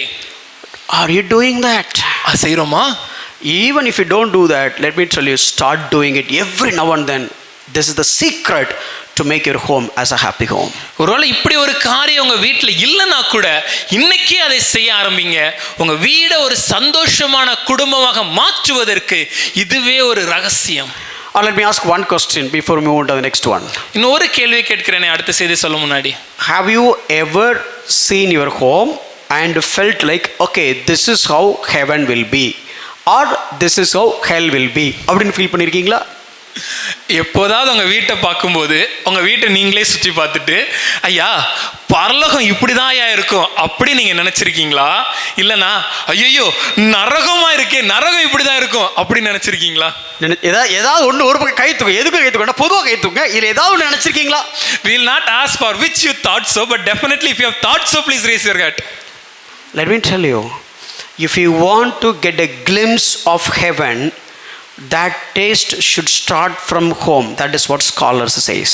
ஐயா பரலோகத்தை நீங்க ஒரு முன் ருசியா அனுபவிக்கணும்னு ஆசைப்படுறீங்கன்னா அந்த ருசியானது எங்க ஆரம்பிக்கணும்? உங்க வாழ்க்கை, உங்க குடும்பத்துல ஆரம்பிக்கணும். ஐயா simple. Who will be there in heaven? பரலோகத்துல யார் இருப்பாங்க? Who will be there in heaven? பரலோகத்துல என்ன காட் இருப்பாடுன்னு கூடாது. Who will be there in heaven? பரலோகத்துல யாரெல்லாம் இருப்போம்? இல்ல வி வேண்டாம், அது நல்லா இல்ல. Saints of God will be there in heaven. கரெக்ட்டா? பரிசுத்தவான்கள் பரலோகத்துல இருப்பார்கள். நீங்களும் பரிசுத்தவான் இல்லைன்னு சொல்ல, தப்பா நினைச்சுக்காதீங்க. But in heaven all the holy people will be there, right? பரிசுத்த பரலோகத்துல எல்லா பரிசுத்த ஜனங்களும் காணப்படுவாங்க. They'll keep praising God. அவங்க தேவனை ஆராதித்துக் கொண்டிருப்பாங்க. They are all children of God, they are all saints of God. அவங்க எல்லாம் தேவனுடைய புத்திரராய் இருக்கிறாங்க, தேவனுடைய பரிசுத்தவான்களாயும் இருக்கிறார்கள். If two saints meeting at the corner of heaven, ஒரு உதாரணமா பரலோகத்துல அந்த ஓரத்துல ரெண்டு பரிசுத்தவான்கள் பேசிக்கொள்றாங்கன்னு வெச்சுப்போமே, what they will talk? என்ன பேசி இருப்பாங்க? என்ன படம் ரிலீஸ் ஆச்சு அப்படியே பேசிருப்பாங்க. What they will talk? They will not talk about what movie got released. No, nothing evil. எந்த ஒரு தீமையும் குறித்து பேசியிருக்க மாட்டாங்க. Whatever they talk, they will talk only good things. எதை பேசினாலும் நன்மையை தான் அவங்க பேசுவாங்க. Because this is a saint of God and this is a saint of God. ஏனென்றால் இது இவங்களும் ஒரு தேவனுடைய பரிசுத்தவான், பேசுகிற நானும் ஒரு தேவனுடைய பரிசுத்தவான். Okay, maybe in another scenario. இதை இன்னொரு இடத்துல யோசிச்சு பார்ப்போமே. So there was a holy saint sister. அங்க ஒரு பரிசுத்தமான ஒரு ஸ்திரீ இருக்கிறாங்க. And சகோதரி இருக்கிறாங்க. And there was a holy saint brother. அங்க ஒரு பரிசுத்தமான ஒரு சகோதரனும் இருக்கிறார். And they are both of them meeting in heaven. அவங்க ரெண்டு பேரும் பரலோகத்துல சந்தித்துக் கொள்றாங்க. How they, what they will talk? அவங்க என்ன பேச முடியும்? Will they enjoy or will they lament for something? சந்தோஷமா பேசுவாங்களா இல்ல புலம்பி தள்ளுவாங்களா? என்ன பண்ணுவாங்க? ஒரு சிஸ்டரும் ஒரு பிரதரும் பரலோகத்துல மீட் பண்ணா சத்தமா சொல்லுங்க. ஏன் அப்போ இந்த வீட்டுக்குள்ள மட்டும் மீட் பண்ணா மட்டும் கீரியும் பாம்பா இருக்காங்க? If they meet in heaven, they are rejoicing and they are talking, having a good conversation. But the moment they come into homes in this earth and when they are, why they are like a snake and a start. So basically, if you want to know, the home is filled by saints. ஐயா நம்முடைய வீடானது பரிசுத்தவான்களால் நிரம்பி இருக்கிறது. Heaven is filled by saints. பரலோகம் பரிசுத்தவான்களால் நிரம்பி இருக்கிறது. And in the home the saints have Christ is their hope of glory. இந்த வீட்டில பரிசுத்தவான்களுக்கு மகிமை நம்பிக்கையாக அவர்கள் இருப்பது கிறிஸ்து. And heaven it is filled with the glory of Christ. பரலோகமானது முழுமையாக தேவனுடைய மகிமையினாலே கிறிஸ்துவின் மகிமையினால் நிறைந்திருக்கிறது. And everybody is praising God. எல்லாரும் தேவனை துதிக்கிறார்கள். And these are all the people filled with the Holy Spirit.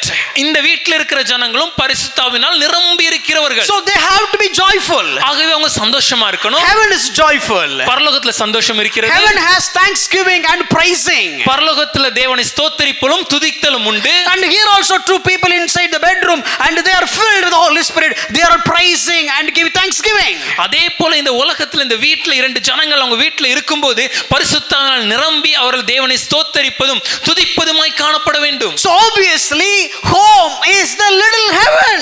ஆகவே நம்ம வீடு தான் சார் ஒரு குட்டி பரலோகமா இருக்கணும். If you don't see the glimpse of heaven in your home, let me tell you, you don't understand what is heaven? ஐயா, பரலோகத்துல இருக்கக்கூடிய ஒரு முன் ருசியானது நம்முடைய வீடுகளில் காணப்படவில்லை என்றால், ஐயா நான் சொல்றேன், பரலோகனா என்னங்கிறத நம்ம இன்னும் புரிஞ்சுக்கலன்னு அர்த்தம். எப்போது நீ யோசிச்சிருக்கல, வீட்டில் சந்தோஷமா இருக்கும்போது ச்சே பரலோகம் மாதிரி இருக்கு, இன்னொருத்தர் சொல்லக்கூடாது, அவர் காசு கொடுத்து சொல்லுவார், அது ஒரு விஷயம். நாம ஃபீல் பண்ணணும், நம்மளுக்கே உள்ளுக்கு தோணணும், பரலோகம் மாதிரி இருக்குடா என் வீடு அப்படின்னு உங்களுக்கு தோணிச்சுன்னா you are filled by the Holy Spirit. When was the last time when you had a very joyful moment at your home and you felt by yourself, not somebody else saying, but you know by yourself that this is what heaven is, this is what the joy of the heaven is? You know what is the funny thing? ஆனா இதோட வேடிக்கையான காரியம் என்ன தெரியுமா? This husband and wife, they will never feel heaven in their homes. இந்த கணவனும் மனைவியும் வீட்டுல ஒரு நாளும் பரலோகமா அவங்க நினைக்க மாட்டாங்க. Both of them will taste hell. ஆனா ரெண்டு பேரும் நரகத்தை ருசி பார்ப்பாங்க. Every day, ஒவ்வொரு நாளும், till Saturday night. அது சனிக்கிழமை ராத்திரி வரைக்கும் இருக்கும். Even Sunday while they are coming hell to each other. ஞாயிற்றுக்கிழமை ஆராதனைக்கு வரும்போது கூட ரெண்டு பேரும் நரகத்தின் ருசியை தான் காமிப்பாங்க. You became late. நீ தான் லேட் பண்ணிட்ட. I became late. நான் தான் லேட் பண்ணிட்டேன். Child became late. குழந்தை லேட் பண்ணிச்சு. You didn't sleep. நீ தூங்கல. I didn't sleep. நான் தூங்கல. You didn't cook. நீ சமைக்கல. Why don't you cook? ஏன் நீ சமைக்கல? Basically while on the way they are coming along with hell.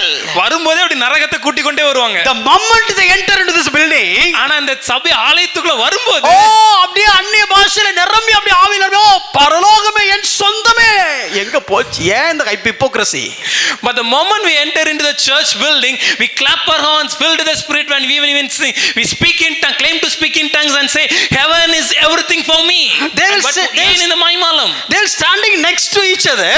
ரெண்டு பேரும் பக்கத்துல நிப்பாங்க. And they'll come to the pastor. போதகர்ட்ட வந்து சொல்லுவாங்க, pastor, போதகரே, I know today literally felt the presence of God. எனக்கு உண்மையாவே தேவனுடைய அந்த மகிமையினால் நிரம்பினேன். See goosebumps.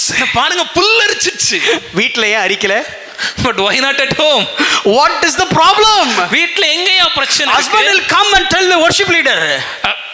கணவன் வந்து நான் ஆராதனை நடத்துறவட்ட சொல்லிருப்பாரு, sir while you are leading in worship, சகோதரரே நீங்க அந்த worship லீட் பண்ணும்போது I could literally feel the presence of God and I just moved by the Spirit of God. தேவனுடைய பிரசன்னத்தினால அப்படியே ஆட்கொள்ளப்பட்டு அப்படியே நான் அதுல நடந்துட்டு கொண்டிருந்தேன். இது கட்டடத்து உள்ள. That happens inside the building. அந்த டோர் விட்டு கிளம்பும்போது, but the moment they go out, heaven taste is gone. பரலோகத்தோட ருசி மறந்து போச்சு. Hell begins. ஆனால் நரகம் ஆரம்பமாகிறது. Heaven continue next week. heaven அடுத்த வாரம் தொடரும். ஏன் இந்த ஹிப்போக்ரசி? ஏன் இந்த மாய்மாலம்? இப்படி சீப் ஆயிட்டாரா பரிசுத்த ஆவியானவர்? Why have we cheapened the Spirit of God like this? வீட்ல நிரம்ப முடியாத ஆவியில ஏன் இங்க மட்டும் நிரம்ப முடியுது? Why we are not able to be filled in our homes but always being filled in the church? Home is the little heaven. ஐயா, நம்முடைய குடும்பம் ஒரு குட்டி பரலோகமா இருக்கு. If you don't see God in your home, let me tell you, you will never see God anywhere else.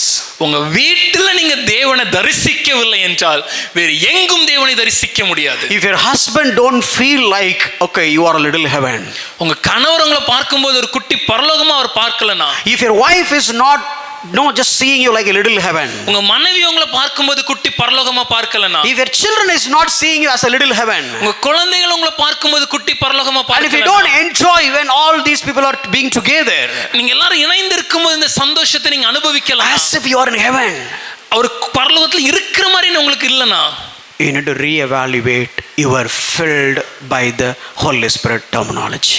பரிசுத்த ஆவியினால் நான் நிரம்பி இருக்கிறேன் நம்ம சொல்றோம்ல, அந்த வாக்கியத்தை கொஞ்சம் சோதித்து பார்க்க வேண்டியது மிகவும் அவசியம். Let's come to Ephesians 5:21. எபேசியர் 5:21 வசனம். Oh, once again the same topic. மறுபடியும் அதே தலைப்பு தான். I thought of moving to the brothers today, but let's see how it goes. இன்னைக்கு கணவர்களை பத்தி சகோதரர்களை பத்தி சொல்லிரலாம் நினைச்சிருந்தேன், ஆனா எப்படி போகுதுன்னு பார்க்கலாம். Last week we stopped here. கடந்த வாரம் நம்ம இங்க தான் நிறுத்தணும். Oh, don't tell me that okay இன்னைக்கு பாஸ்ட் ரீகேப்பே கொடுத்து முடிச்சாரு சொல்லிராதீங்க. இல்ல don't இன்னைக்கு சொல்லும்போது past only gave a recap அப்படி சொல்லிராதீங்க. That's not the objective. So many things I have missed. அநேக காரியங்கள் கடந்த வாரம் சொல்ல தவறி விட்டேன். So that's why I just added all these things. அதனால தான் அது எல்லாத்தையும் மறுபடியும் சொல்கிறேன். Ephesians 5:21. எபேசியர் 5:21. Submitting to one another. ஒருவருக்கொருவர் கீழ்ப்படியுங்கள். I explained this last week. கடந்த வாரம் இதை விளக்கினேன். Submit to your own husbands. சொந்த புருஷருக்கு கீழ்ப்படியுங்கள். Wives should submit in everything to their husbands. மனைவிகளும் தங்கள் சொந்த புருஷருக்கு எந்த காரியத்திலும் கீழ்ப்படிந்திருக்க வேண்டும். She respects her husband. தன்னுடைய கணவரை அவங்க மதிக்க வேண்டும், பயபக்தியா இருக்க வேண்டும். And I said last week, raise your hands. கடந்த வாரம் சொன்னேன் கரங்களை உயர்த்துங்கன்னு. And I say hallelujah if you do that. அதை நீங்க செஞ்சீங்கன்னா தேவனுக்கு நன்றி சொல்லி ஹalleluya சொல்லலாமா? No, last week I said okay, say hallelujah if you could do that. கடந்த வாரம் சொல்லும்போது நீங்க செய்றீங்கன்னா கரங்களை உயர்த்தி ஹalleluya சொல்லுங்கன்னு And சொன்னேன். I feel like heaven because the chorus of hallelujah from the church. ஆனா சொன்ன உடனே அவ்வளவு சத்தமாக எல்லாரும் ஹalleluya சொன்னனால பரலோகமே வந்துடுச்சோன்னு நினைச்சு Yes, my sisters are bubbling with the joy and say hallelujah. At least let me ask you now again after being preached last week. கடந்த வாரம் செய்தியை கொடுத்த பின்பாக மறுபடியும் இதே காரியத்தை இப்பொழுது சகோதரிடத்துல கேட்க விரும்புகிறேன். Raise your hands and say hallelujah if you submit your husband in every aspect. எந்த காரியத்திலையும் உங்கள் கணவருக்கு நீங்கள் கீழ்ப்படுகிறீங்கன்னா உங்க கரங்களை உயர்த்தி கர்த்தாவே உமக்கு நன்றி ஹalleluya சொல்லலாமா? பக்கத்துல ஹஸ்பண்ட் ஹalleluya சொல்லி அதுக்கும் அது பார்த்துட்டே இருப்பாங்க அப்படியே hallelujah ஹalleluya hallelujah sisters say hallelujah அப்படி ஒரு 4-5 குரல் கேட்குது. Let me tell you, if you don't have the power of the Holy Spirit, you will not be able to submit as Bible expecting you to submit. பரிசுத்த ஆவியானவர் உங்களுக்குள்ள இல்லைனா, அவருடைய வல்லமை உங்களுக்குள்ள இல்லைனா, வேதம் எதிர்பார்க்கிறபடியான ஒரு கீழ்ப்படிதலை நம்மளால நம்முடைய வாழ்க்கையில காண்பிக்க முடியாது. See, basically headship is not a dictatorship. தலைமைத்துவம் என்பது ஒரு ஒரு முடியாட்சி மாதிரி நான் தான் எல்லாம் சொல்றது இல்ல.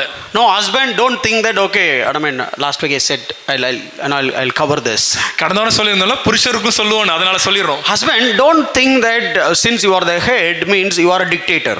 கணவர்களே நல்லா புரிஞ்சுக்கோங்க, நீங்க தான் தலைவர் என்பதனால நீங்க சர்வாதிகாரி இல்ல.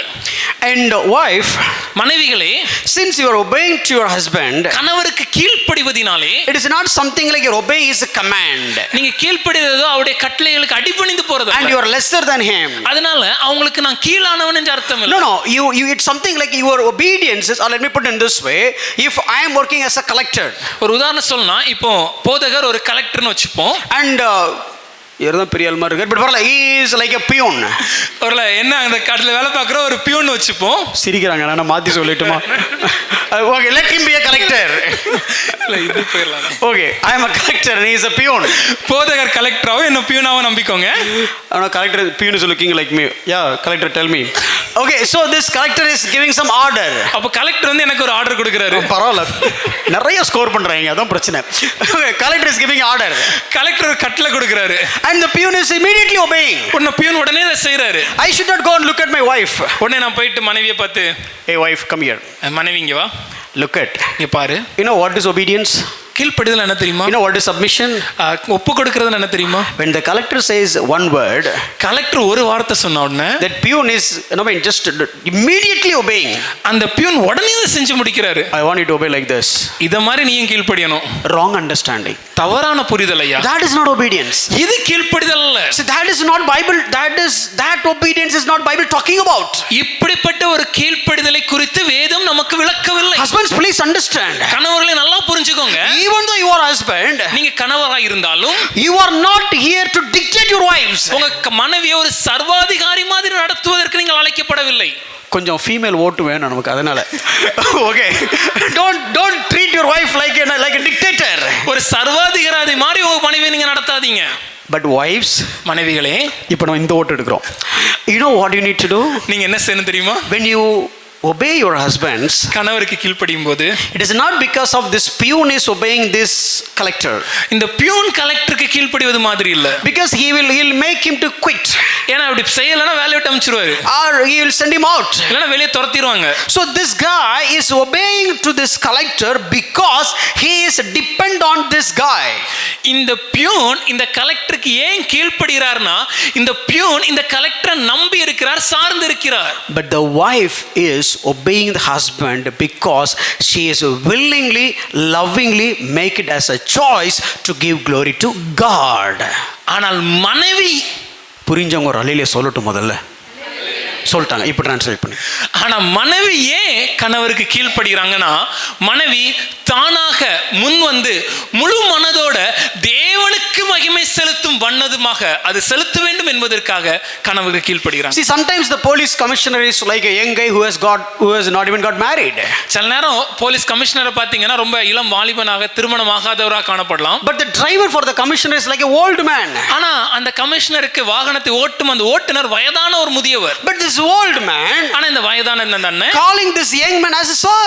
அந்த இளம் வாலிபனான அந்த கமிஷனரை சார்னு அழைப்பாரு. And he is saluting this younger one. அந்த சின்னவருக்கு அவர் கண்டிப்பா சல்யூட் அடிப்பாரு. Why? ஏன்? Not because he is the commissioner. அவர் கமிஷனர் என்பதனால் மாத்திரமல்ல, Because he is respecting the government. அவர் கவர்மெண்ட்டுக்கு மரியாதை செலுத்தும் வண்ணமாக அதை செய்கிறார். If the government made a son as the commissioner, and whereas the father is like a driver, the father has to salute the son because the son has been ordained by government. This father is giving respect not to the son but to the government.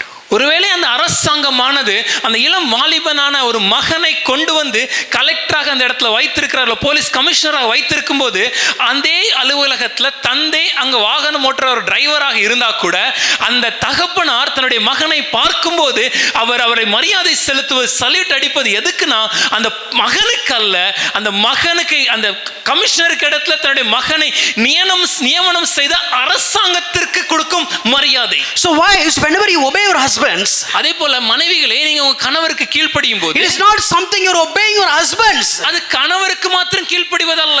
Basically it is you are honoring God. அது எளிமையா சொல்லணும்னா நீங்க தேவனுக்கு மகிமை செலுத்துவது. The husband should not think in such a way that கணவன் ஒண்ணு இப்படி யோசிக்க கூடாது. பார்த்தல நான் சொன்னேன பம்பரமா சுத்துறா பாரு. Look, when I moment I say she acts as if like everything unto it. No, she is not obeying because of who you are, but she is obeying because who he is. நீங்க யாருங்கிறதுனால அவங்க உங்களுக்கு கீழ்ப்படியலங்க, அவர் யாருங்கிறதுனால அவங்க உங்களுக்கு கீழ்ப்படிய ஆரம்பிக்கிறாங்க. Both this commissioner as well as this driver under the governance of the government of India. இந்த கமிஷனரா இருந்தாலும் சரி, இந்த வாகனோட்ட டிரைவரா இருந்தாலும் சரி, இந்த ரெண்டு பேருமே இந்திய அரசாங்கத்துக்கு கீழ தான் இருக்காங்க. In the same way, அதே போல even though husband is the head, ஒருவேளை கணவன் வீட்டுக்கு தலையாக இருந்தாலும் and wife need to submit to the husband, மனைவி கணவருக்கு கீழ்ப்படிந்திருக்க வேண்டிய நிலைமையில் but இருந்தாலும் still both of them under the lordship of Christ. இந்த இருவருமே கிறிஸ்துவின் அதிகாரத்திற்குள்ளாக அவருடைய கர்த்தத்துவத்துக்குள்ளாக தான் காணப்படுகிறார்கள். Both of them under the headship of Christ. அவருமே இயேசு கிறிஸ்துவின் தலைமைத்துவத்துக்கு கீழே இருக்கிறார்கள். So if you meet the first condition, like if you obey Christ, then automatically it is easy for you to obey your husband. ஆகவே முதல் தகுதி, முதல் கட்டளை நாம கிறிஸ்துவுக்கு கீழ்ப்படிஞ்சோம்னா ரொம்ப எளிதா கணவனுக்கு கீழ்ப்படிய ஆரம்பிச்சிடலாம். If you love Christ and if you obey Christ, it is very easy for you to obey your husbands willingly and lovingly, not like something like a compulsion. நீங்க கிறிஸ்துவுக்கு கீழ்ப்படிஞ்சீங்க, கிறிஸ்துவை கனப்படுத்தினீங்கன்னா ரொம்ப எளிதாகவே உங்க கணவருக்கு கீழ்ப்படியலாம், சந்தோஷமாக மனமோகமாக, கட்டாயத்தின் பேரில் அல்ல. It is not for each other. இது ஒருவருக்கொருவர் அல்ல, it is for both of us. அல்ல நம்ம இருவருக்குமானது. It is not something I am or he is. இது நான் யார் இல்ல அவங்க யார் என்பதானதல்ல. It is all about us. ஆனா நாம யார் என்பது. I am obeying you. நான் அவருக்கு கீழ்ப்படியும் போது, I am obeying you husband, I am obeying you. கணவரே நான் உமக்கு கீழ்ப்படியும் போது, by obeying you I honor God. நான் இந்த கீழ்ப்படிதல் மூலமாக நான் தேவனுக்கு கீழ்ப்படிகிறேன். And this husband is saying I am not going to dictate you. கணவன் சொல்லும்போது நான் ஒரு சர்வாதிகாரி மாதிரி நடத்தவில்லை. Even though I am a head, நான் தலைவனா இருந்தாலும், even though you are obeying, நீ கீழ்ப்படிந்திருந்தாலும், I will not treat you like a rugged way. ஒரு கடினமான கரடுமுரடான உன்னை நடத்த மாட்டேன். I will not speak abusing words. உன்னை தவறான விதத்துல காயப்படுத்த மாட்டேன். I will not hold your hands and do this and that. கரத்தை முடுக்கி இப்படிதான் செய்யணும்னு உடைக்க மாட்டேன். No. I also understand I am under lordship of Christ. நானும் ஒன்றை புரிந்து கொள்ள வேண்டும், அந்த கிறிஸ்துவின் அதிகாரத்திற்குள்ளாக நானும் காணப்படுகிறேன். So let's sit together and study together, pray together, discuss together. In that way let's make our home as a little heaven. ஆகவே நாம் இருவரும் சேர்ந்து வந்து உட்கார்ந்து சேர்ந்து படித்து சேர்ந்து ஜெபித்து சேர்ந்து வேதத்தை தியானித்து சேர்ந்து கலந்து ஆலோசித்து நம்முடைய வாழ்க்கையை சரிவர நடத்துவதன் மூலமாக நம்முடைய வீட்டை ஒரு குட்டி பரலோகம் போற மாற்றுவோயா. How many of you want to make your home as a heaven? Sisters, you raise your hand and say hallelujah. உங்க வீட்டை யாரெல்லாம் பரலோகமா மாத்தணும்னு நினைக்கிறீங்களோ மனைவிகளே கருத்து உயர்த்தி சொல்ல முடியுமா? See, you are submitting to your husband not because of who he is. உங்க கணவர் யாருங்கிறதுனால நீங்க உங்க கணவருக்கு கீழ்ப்படியலங்க. You are lovingly submit because whom you serve. நீங்க மனமுவந்து அன்பின் நிமித்தம் கீழ்ப்படிவது ஏனென்றால் நீங்கள் யாருக்கு சேவை செய்றீர்கள் என்பதின் பொறுத்து. Because of Christ. கிறிஸ்துவின் மூலம். Okay, let's start with the husband and finish. இப்ப கணவரை பற்றி பார்த்து நம்ம முடிக்க போறோம். போகும்போது ஒரு glimpse. ஒரு சின்ன முன்ருசியோட அனுப்புவோமே. How many of you want to listen about the husband? கணவருக்கு என்னன்னு சொல்லி கேட்க எத்தனை ஆர்வமா இருக்கிறீங்க? எவ்வளவு அமைதியா இருக்கிறீங்க? All husbands raise your hand, say hallelujah to learn about us. நம்மளை பற்றி தெரிஞ்சுக்கிறதுக்கு எல்லா கணவர்களும் கரங்களை உயர்த்தி ஹalleluya சொல்லலாமா? அசிங்கப்படுத்துறீங்க, சும்மா சொல்லி வைங்க. Hallelujah. What do you mean by husband? கணவர் இந்த வார்த்தையோட அர்த்தம் என்ன? The husbandங்கறாங்களா? What do you mean by that? ஆங்கிலத்துல husband ன்னு வருது. இந்த கணவர் இந்த வார்த்தையோட அர்த்தம் என்ன? Let me tell you that meaning and finish today. அந்த வார்த்தையோட அர்த்தத்தை மாத்திரம் சொல்லி நீங்க முடிக்க போறோம். It says hus and band. அது husband என்ற ரெண்டு வார்த்தைகளை பிரிச்சு பார்க்க முடியும். You know, husband is the band of the house. கணவர் என்பவர் வீட்டை கட்டும் ஒரு கயிறாக இருக்க வேண்டும். பேண்ட் மாஸ்டர் கூட டம்ம அடிச்சு அந்த பேண்ட் இல்லைங்க. Husband is the band of the house. அந்த வீட்டை கட்டி அணைக்கும் ஒரு கயிறாக, அன்பின் கயிறாக அந்த கணவன் காணப்பட வேண்டும். Husband is the one who is keeping it together. அந்த கணவன் தான் அந்த வீட்டை இணைத்து வைக்கும் ஒரு அன்பின் கயிறு. But you know husbands, ஆனா பொதுவா நாம எப்படி தெரியுமா? We don't involve in anything. எந்த விஷயத்திலும் தலையிட மாட்டோம். We involve only two things. ரெண்டே விஷயத்துல மட்டும் தான் நம்ம தலையிடு. One is work, ஒன்னு வேலை, another one is mobile, இன்னொன்னு phone. That's it. அவ்வளவுதான் முடிஞ்சு. All rest of this you take care. மற்ற எல்லாத்தையும் மனைவி கிட்டே கொடுத்துறோம். To no for kids, குழந்தைய பார்க்கிறது you take care. நீ பாத்துக்கமா. Cooking, சமைக்கிறது you take care. நீ பாத்துக்கோ. In-laws, you take care. மாமாமே வந்து அதுவும் நீயும் பாத்துக்கோ. Church, சபை, you take care. அதுவும் நீங்களும் பாத்துக்கோங்க. Pastor is coming, போதகர் வந்தால் you take care. நீ கவனிச்சுக்கோ. I am working, நான் வேலை பார்க்கிறேன். I'm not saying about Milton, but generally I'm telling. But husband, you are the band of the house. ஆனா கணவர்களே நல்லா புரிஞ்சுக்கோங்க, உங்க வீட்டை கட்டி அணைக்கும் அன்பின் கயிறு நீங்க தான். இதெல்லாம் நான் சொல்லவே இல்ல, அன்பின் கயிறுலாம் வரவே இல்ல. Basically you are a band. அந்த கயிறு நீங்க தான். So it is something like you are making sure that nothing is being scattered. யாரும் வழி விலகி சிதறாம இருப்பதற்கு கட்டி வைக்கிற கயிறு நீங்க தான் சார். Even relationships, குடும்பத்தின் உறவுகளா இருந்தாலும் சரி. Now if there is a problem with the in-law, ஒருவேளை மாமா இல்ல அத்தையோட ஒரு சின்ன பிரச்சனை இருந்துச்சுன்னா, and he'll tell the wife, மனைவிட்ட சொல்லுவோம், you take care, நீ பாத்துக்க. Then you are not husband. அப்படி சொன்னீங்கன்னா நீங்க கணவன் அல்ல. இப்போலாம் கேர்ள்ஸ்க்கு சிஸ்டர்ஸ்க்கு அப்படி கரெக்ட் இன்னும் 4-5 பாயிண்ட் சொல்லிட்டு போங்க, நோட் பண்ணி வச்சுக்கேன். அடுத்த முறை அவன் என்ன பார்க்க சொன்னான்னா pant. Basically husband is the one who is just putting together everything. பொதுவா சொல்லணும்னா இந்த கணவன் தான் குடும்பத்தில் இருக்கிற அனைத்து காரியங்களையும் அரவணைத்து கட்டி அமைத்து வழி நடத்துபவர். But in general, ஆனா பொதுவா in our household, நம்ம வீடுகள்ல look at very carefully, நல்லா கவனிச்சு பாருங்க, wife is acting as a band. மனைவி தான் இந்த கட்டி அமைக்கிற வேலையை செய்றாங்க. She will call that person, அவங்க தான் ஒருத்தட்ட பேசுறதா இருக்கட்டும், and she will call this person, இன்னொருத்தட்ட கேக்குறதா இருக்கட்டும், and make sure that there is no problem here. அவங்க ரெண்டு பேருக்குள்ள எந்த பிரச்சனை இல்லாம சுமூகமாக்குறதா இருக்கட்டும், she will make sure that what needs to be done to the church, சபைக்கு என்ன செய்யறதா இருக்கட்டும், and she will find out what needs to be done to the function, இல்ல அந்த விழாவுக்கு செய்யற காரியங்களா and இருக்கட்டும், she will be taking care of the kids, இல்ல குழந்தையை கவனிக்கிறதா இருக்கட்டும், and like there are so many things, அநேக காரியங்கள், handling the finance, இல்ல பண பொருளாதாரத்தை கையாளுவது, sometimes disciplining the children, இல்ல குழந்தைகளை சிட்சிப்பது. இவர் அடிக்கவே மாட்டாரு, the father will never beat, இவர் லவ் மட்டும் வாங்கிப்பாரு, but he will always receive the love, only love, always love. அங்க ஹேட்ரட் அவன் சொல்ல நான் எனக்கு அப்பதான் பிடிக்கும் அப்படிமா. when the child will say I love my father, I love my dad, எங்க அப்பா மட்டும் தான் பிடிக்கும் சார். வெளிய கூட்டி போய் வாங்கி கொடுத்துட்டு வீட்டுக்கு வந்து நல்லபடியா கொடுக்காது வேண்டியது. Always go outside, give him whatever he needs, get it and bring it once. அவன் ஓட்டு போட சொன்னா டக்குன்னு அப்பாக்கு தான் ஓட்டு போடுவான். And you call him to cast his votes, he'll always put it for his father. And mommy's stomach is burning and keep on burning. இப்போ அம்மாவோட வயிறு எரிஞ்சு கொண்டே இருக்கும் சார், எரிஞ்சு கொண்டே இருக்கும். நான் என்ன பார்த்து செஞ்சாலும் அப்பதான் வேணுமா? I am doing everything keeping you in mind, you always say you need your father. Why?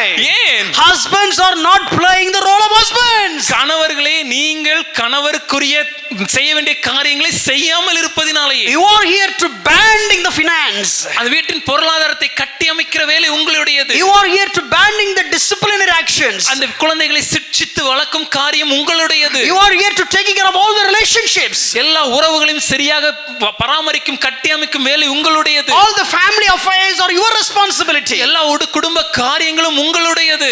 And by the way, with red font, இதெல்லாம் சொல்லும்போது ரெட் கலர்ல font highlighted, bold letters, bold lettersல underline, கீழ கோடிட்டு, all purchase also your responsibility. Hallelujah. என்ன வாங்கணும் வாங்க கூடாதுங்கிறது உங்களுடைய கட்டுப்பாடு, உங்க கரத்துல இருக்கு. Hallelujah. And the last but not the least, கடைசியாக, ஆனா கடைசி நிமித்தமாக அல்ல, spiritual thing is also husband's responsibility. ஆவிக்குரிய வாழ்க்கையில் வழி நடத்துவதும் ஒரு கணவருடைய தலையாய கடமை. Let me put it in this way. இப்படி சொல்றேனே, If you are getting ready to the church, சபைக்கு கிளம்புறீங்களா? who has to run the show? முதலாவது யாரு கிளம்பணும்? Candidate will feel happy. Who will run the show? யார் வழி நடத்தணும்? Husband. கணவர். Band it all. எல்லாவற்றையும் கட்டி அணைத்து, No, run the business. எல்லாவற்றையும் வழி நடத்தி, Make sure that everybody is getting ready. வீட்டுல இருக்கிற எல்லாரும் கிளம்புவதற்கு வழி நடத்த வேண்டியது உங்க கடமை. வரும்போதே வாசல்ல நின்னா அப்பவே நினைச்சேன்.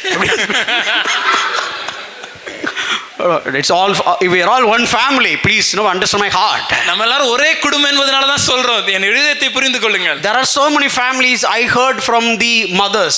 பல குடும்பங்கள்ல அந்த குடும்பத்துல இருக்கிற தாயார்ட்ட இருந்து நான் கேள்விப்படுகிற காரியம், they will not spank the children.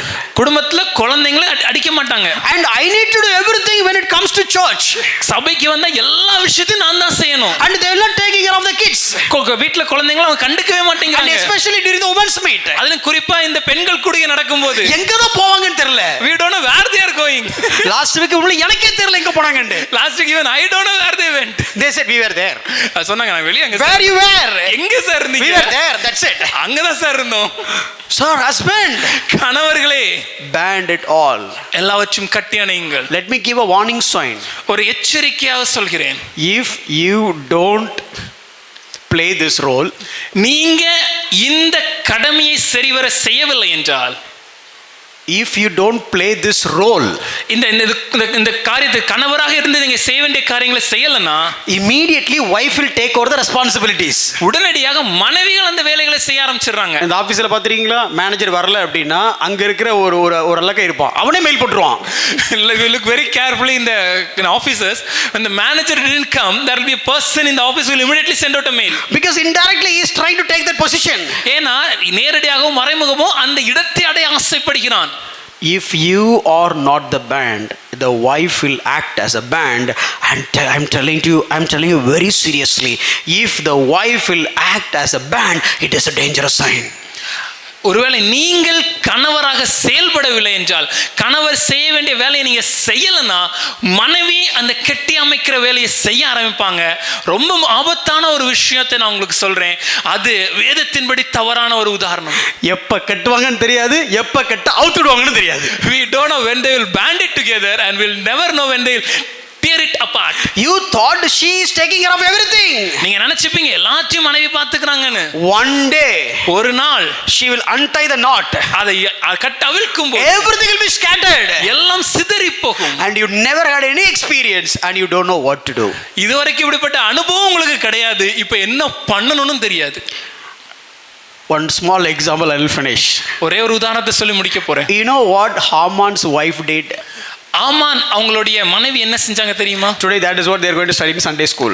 இன்னைக்கு இததான் அவங்க நம்முடைய சின்ன பிள்ளைங்க Sunday I school copied it from Sunday school today. Sunday ஸ்கூல்ல இருந்தா நான் காப்பி Literally. அடிச்சிருக்கேன். If Esther chapter 5 verse 14. Esther 5ஆம் அதிகாரம் 14வது வசனம். The wife told, அங்க மனைவி சொல்றாங்க, let a gallows filthy cubits high be made, and in the morning tell the king to have Mordecai hanged upon it, then go joyfully with the king to the feast. Esther 5ஆம் அதிகாரம் 14வது வசனம். 14வது வசனம். அவங்க சொல்லும்போது 50 முழ உயரமான ஒரு தூக்கு மரம் செய்யப்பட வேண்டும், அதிலே மொர்தெகாயை தூக்கி போடும்படி நாளைய தினம் நீ ராஜாவுக்கு சொல்ல வேண்டும், பின்பு சந்தோஷமாய் ராஜாவுடனே கூட விருந்துக்கு போகலாம் என்றார்கள். Who has to decide this? இதை யார் முடிவு பண்ணணும்? Husband.